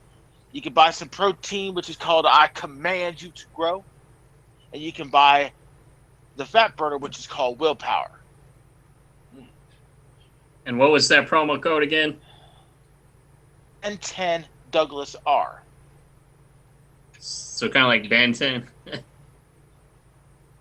I don't know about that, but N10 Douglas R though. yep, that's correct. Cool. Again, I'm not sponsored. I am an affiliate. Let's see. So Anyway, sorry to interrupt you, Frank. Okay, so sex in space is a real concern that science needs to figure out. Dropping in space is a real concern for No, astronauts. A top university professor has warned. It's something we know little about, but it's crucial if we ever want to colonize other planets like Mars. During a recent Atlantic Live panel, Chris Lienhardt, an assistant professor at George Washington University, said the topic needs to be addressed immediately. He said, "It's a real concern. Something we really don't know about is human reproduction in space. If we actually want to go places and stay there, there's a key component, and that's having Giggity. babies. Giggity giggity. It's hard to imagine Giggity, getting giggity. it on during a rocket mission, considering the lack of gravity. And spacesuits aren't the most appealing when it comes to foreplay. But during the long mission to Mars, which Elon Musk hopes to make a reality by 2030, it's likely to happen." So, yeah, I mean, that makes sense. I remember when Pornhub was like trying to do the first porn in outer space. Do you now? Yeah, they were. I remember that, but they never went through with it, I guess. Doug, you seem like you're steeped in comments here. Please, and give us some wisdom. Hit us with the knowledge. Drop some science. Drop it like a squad. I just Who feel gives a bad for fuck? those camera people in zero G. That's all I'm saying. Hold on, you said who gives a fuck, Doug? Is that what you said, sir? The How camera about guy we will give a fuck actually- when that load is. How about we actually give a damn about fixing the planet that we're on before we talk about fucking up somebody else's planet? No, if Oh, we come go on. there, it's, Just a thought. Ben, I we know. or Doug, we don't do that with our own country. Come on now.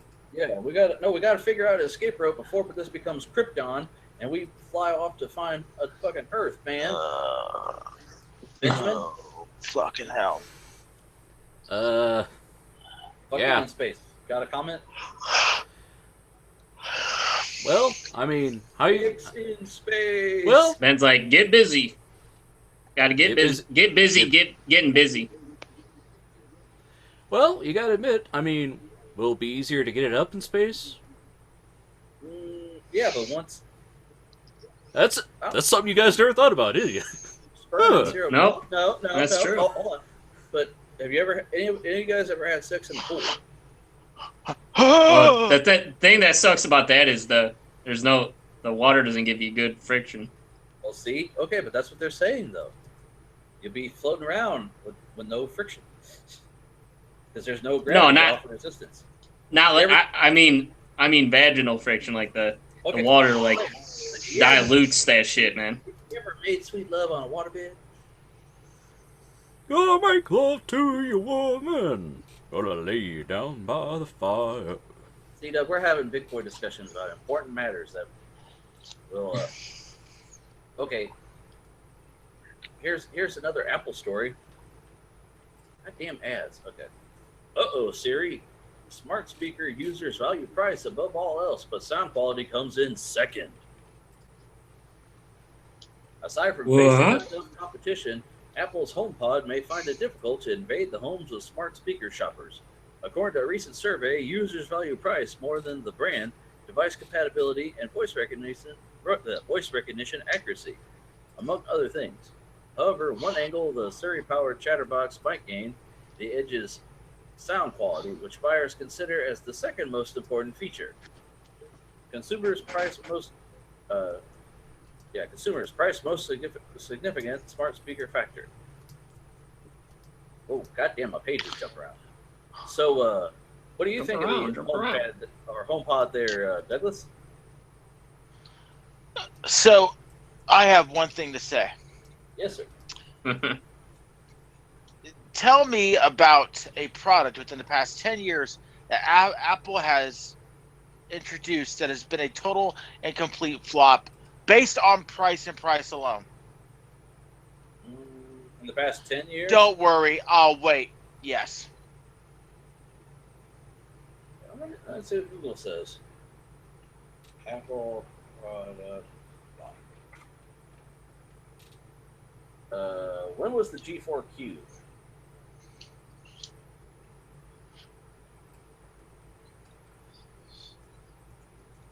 Didn't Apple try to make a video game system? Yeah, but that was more than 10 years ago. Remember the Apple Hi-Fi? Well, they stopped. You know, let's see, 01. Worst Apple products of all time. Let's see what we got here.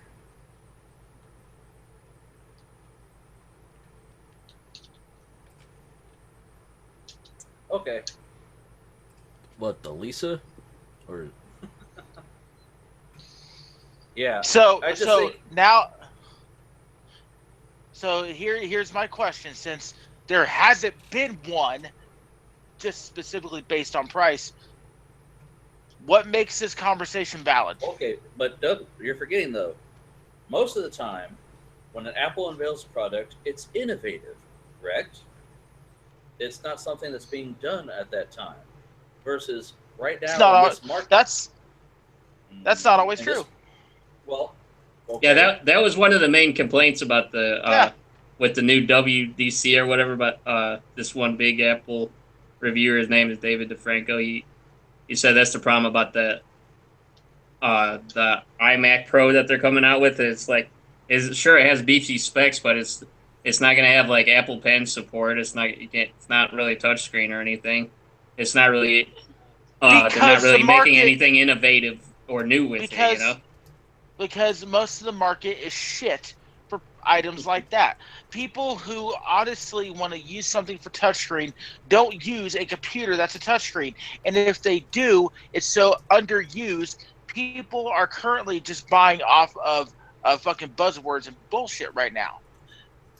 Well, that's the touchscreen is just one thing they could have done with it. But the guy was just saying that they could have done something innovative with it, though.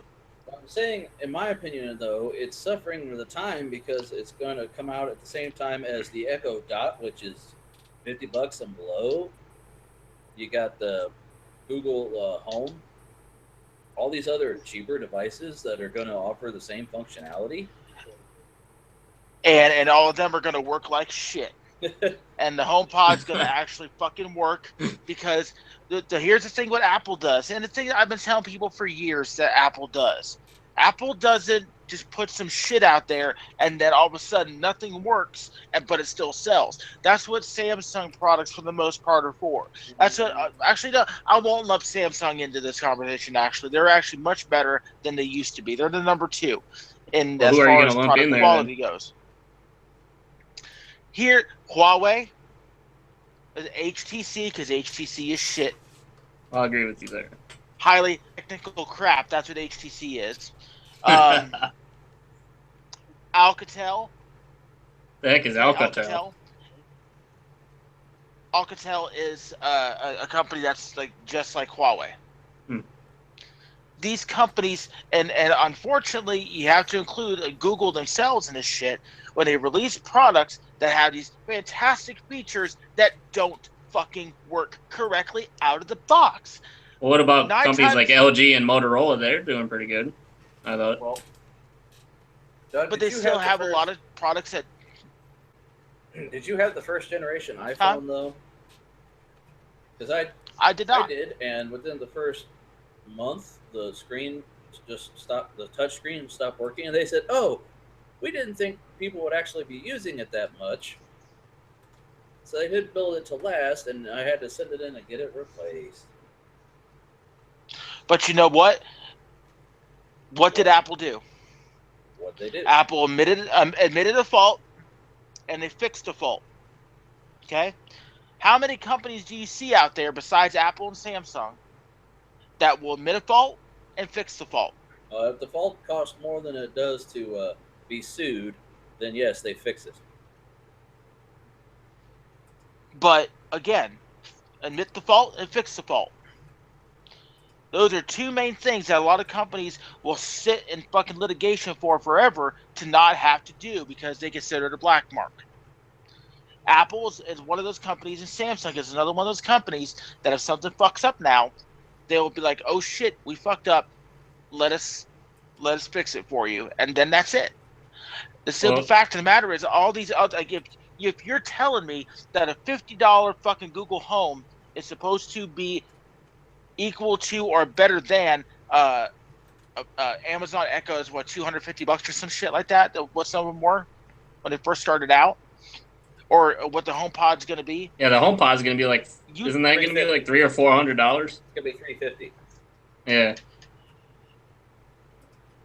Almost every single Apple product that has come out works better than the competition on day one, even if they don't have the same features as the competition, because the features that the competition presents don't work out of the box.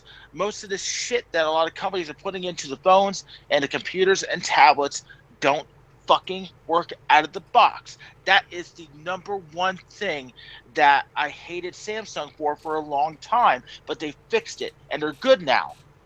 Well, what about? And that's something coming from a guy who dislikes Android so very much. Yeah. Samsung has the best quality Android phones and Android tablets and Android-based Android Wear, like the Samsung Gear, the Gear Fit. They've come a long way. They're now to the point where they actually make shit that works out of the box. They've made strides. You're right. You know, that's the reason why all these companies going with different versions of the same shit that they should not be coming out with, because it can't make it work correctly. What about make Frank? The fucking shit work. Frank got the new Google Pixel phone. That isn't that like Google's first phone technically? They have the Nexus 6P. Oh yeah. I mean, I'm sure they're gonna do good too. Because the last round of Google Pixel phones are so fucking fantastic and blew everyone out of the water. Benjamin, any comment? What? Any comments? Yeah.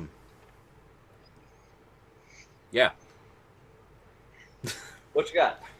I lost track of what you guys were talking about 15 minutes ago. So. Oh. We were talking about the HomePod. The what? The Apple HomePod, which is their answer to the Echo or the Google Home. And it's delegated down to Apple versus the world. Well, I mean, to be fair, if I figured Apple would just kind of throw that into their devices. Like, why isn't it just, a Siri feature? Why they need a dedicated device? Siri, it uses Siri, but it's a speaker. Yeah, it's like Echo, where you just put it somewhere. It costs $350, but it's a speaker. Well, that's why. They say, well, we can get some money from people, so we'll buy this. Yes, but I'm saying the market, though, you could buy an Echo for $50, or you could buy this for $350. Well, I mean, it's going to come down to how Apple, makes the experience. Do they like talking to that better than they like talking to the Echo? Because remember that whole story about the Echo watching TV and ordering stuff when it saw an ad for Amazon or something? That's funny. Oh, man. Frank's in the Google ecosystem, aren't you, Frank? Google. I'm in. I don't know, like. At the moment, but I mean, the Amazon stuff is with the Echo. I mean, people are liking it. I have Cortana. As far as Siri, I've heard people complaining about Siri lately. The Google Assistant is technically overhyped for what it is. I've had both Siri and the Google Assistant, and I prefer the Siri. I hate to say that, but well, the Google Assistant is still pretty young, isn't it? Yeah, I mean, it's got an SDK, so I can imagine, I can imagine stuff being implemented a lot better soon. Right. I mean, even Amazon did that with their, you can download packs for Alexa and make her do different things. But anyway, But did you have any other articles, Frank? Or was that it? I have these three. Holy shit. These two. Sorry, I already told this one. Oh, okay. That's not Trump as bad. Trump to nominate FCC commissioner who backs net neutrality. Former FCC member Jessica Rosen, I can't pronounce his fucking name, Warshall, will reportedly fill a vacant position in President Donald Trump's Federal Communications Commission. President Donald Trump's nominee for the Federal Communications Commission is a fan of net neutrality. Trump said late Tuesday that he was nominating her to fill one of the Democrat commissioner slots of the 5-member commission. She's an advocate of net neutrality and a familiar face of the FCC. She originally served as a commissioner under President Barack Obama in 2012 until January when Trump didn't extend her term. If she gets the nod, Rosen would return to the FCC at a time when its Republican chairman Ajit Pai wants to roll back net neutrality rules. Net neutrality is the idea that internet. So what's Doug's thoughts there?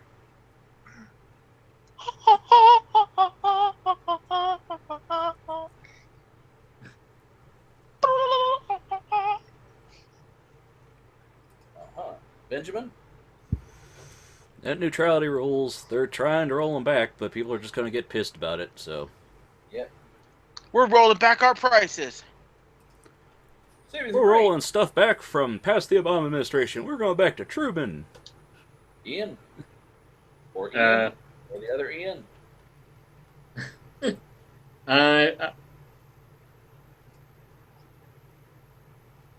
No net neutrality is bad, okay? Okay. Okay. My last story then. Yay. Telegram. Oh. Telegram founder, U.S. intelligence agencies tried to bribe us to weaken encryption. Pavel Durov, the Russian founder of the popular secure messaging app Telegram, has revealed in a series of tweets that U.S. intelligence agencies tried twice to bribe the company's developers to weaken encryption in the app, presumably so it would be easier for the agencies to obtain communications sent via its users. Durov also says he was pressured by the FBI to do so. Russa Putria. Now, Russa Machka. I personally, I actually enjoy Telegram. I got hip to it after watching a bunch of Z reviews. He's on it, and I said, "What is this?" And I got on it, and it's basically chat, but it's a fun distraction. It gives you someone to bounce ideas off of and stuff. I just I enjoy that it's encrypted, and I like him blowing the whistle that, hey, they bothered me. No thoughts, guys? Oh, well, I'm sorry. Boil it down for me, Frank. What are they whistleblowing on that was encrypted or whatever? Well, it's a messaging app for your phone. They use encryption to keep your chats private.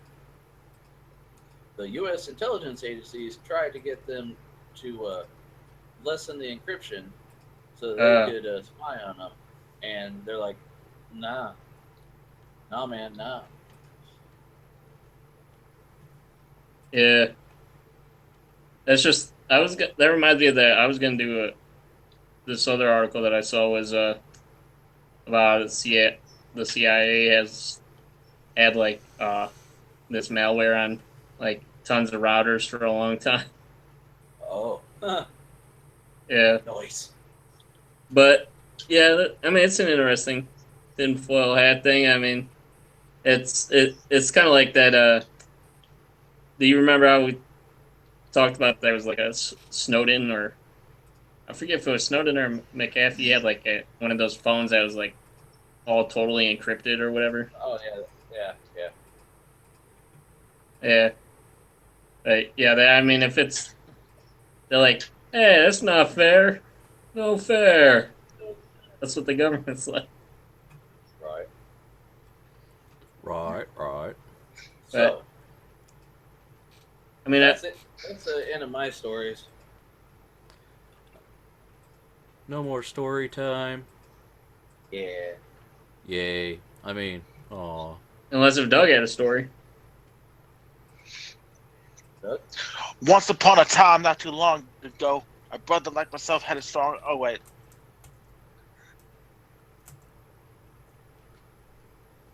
A long time ago in a galaxy far, far away. In the not too distant future, next So- Sunday. Was it leg day today, Doug? well, it was actually going to be leg day, but man, today was just Skipped it? nuts. Nuts day. It's nuts day. Nuts to butts day? What? In the butt No, that's no, it was cardio day for the most part. I had to work today. It was just crazy for Father's Day. Only Yeah. guy on my shift, and I'm lifting like trampolines and kayaks, and the only guy who knows stuff about golf. And I'm like, oh my goodness. I keep So- forgetting where do you work? You work at some kind of like Dick's place or something? It's Dunham Sports. It's a sports store. Oh, Dunham Sports. Did you say? I forget. I'll ask you out there. I don't know if you want to say that on air or not. What? Where you? What city that's in? The city of Compton? City of Compton. 'Cause I thought you worked by me. I thought. I don't know where you live. Well, I live in Kent.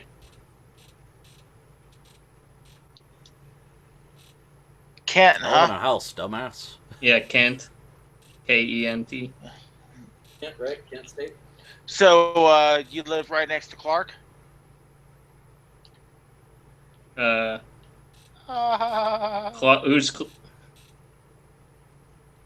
I live by there's Boy, it a smells like hot Clark's dog in here. here. Clark Kent, you stupid idiot. Oh Jesus! That I don't think I can't do the sound effect, but I don't think he would deserve one anyways, would he, Frank? Oh. Yeah. Oh my god. But so everybody's buying the workout equipment and the boats and stuff. Oh yeah. Yeah, it's pretty nuts. Nuts. Did you use your that Iron Man stuff? What's it called? The Iron Addicts? Not today. Yeah, did you use that? Oh. I don't drink pre-workout and stuff like that at work, so. Do you sell any of that stuff? You don't sell that at your work, do you? No. You have to order it online. What kind of powders do you sell at the store there? Actually, nothing. Crack cocaine. Which is that is really surprised that we don't sell things like pre-workouts and protein. I think the company's going to eventually go to it, but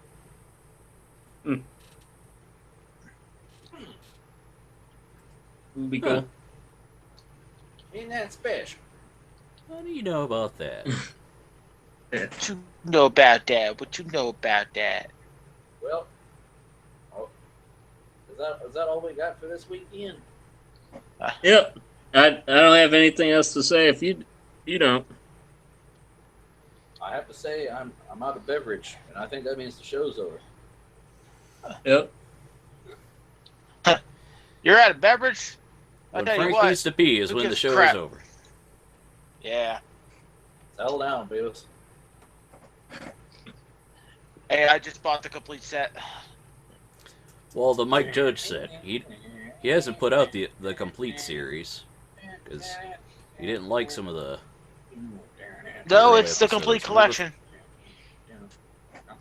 Frank, Huh? we were talking about Beavis and Butthead. Talking about Yeah. he didn't put out the whole thing because he didn't like some of the early Yeah, episodes. there's episodes that only got released because they put out a collection before they got his approval. He backed out. He said, "Oh no, wait, I wouldn't want my kids to see that." And they said, "Oh shit!" So like several of them went to actual retailers and got bought, and now they're like really expensive on eBay. Right. So, anyway, Oh, 'Cause, anyways, oh, what, Doug? Go ahead. Well, it's like I have the complete collection.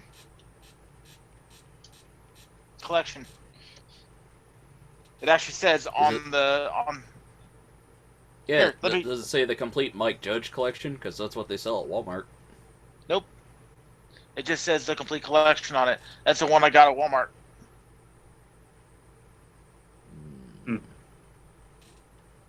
Here, I'll grab it for you. Plus, Well, I'll show you guys one of my other new pickups.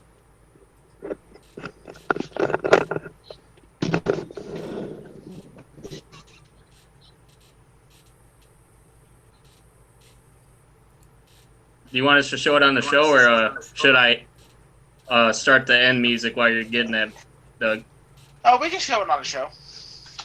But Okay. yeah, there's.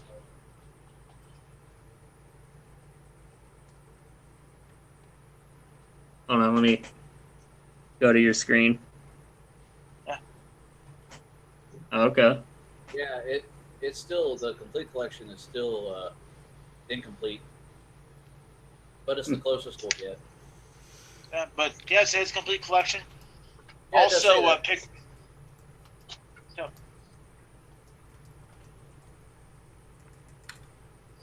Yeah, it's Yeah.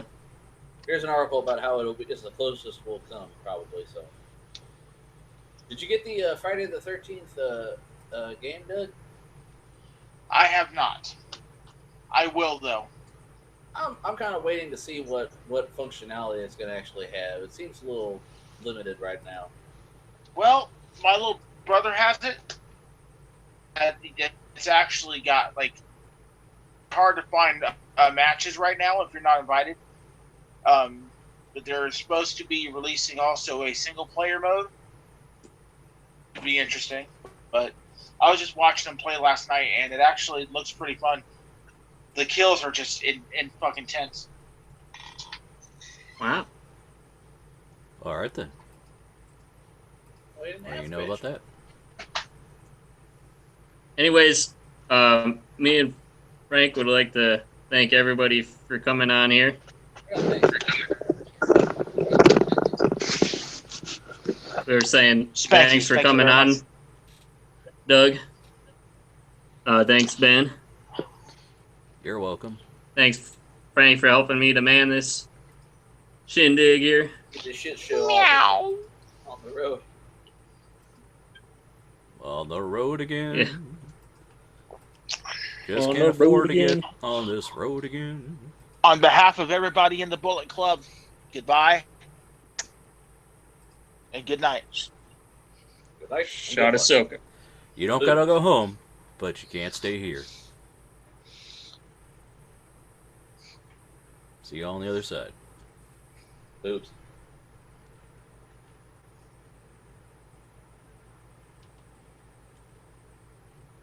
Awkward silence. Meow. Awkward.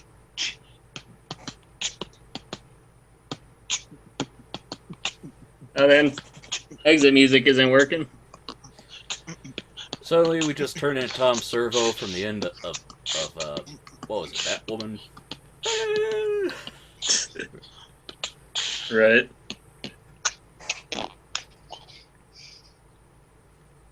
From our superstar when you need him. Right.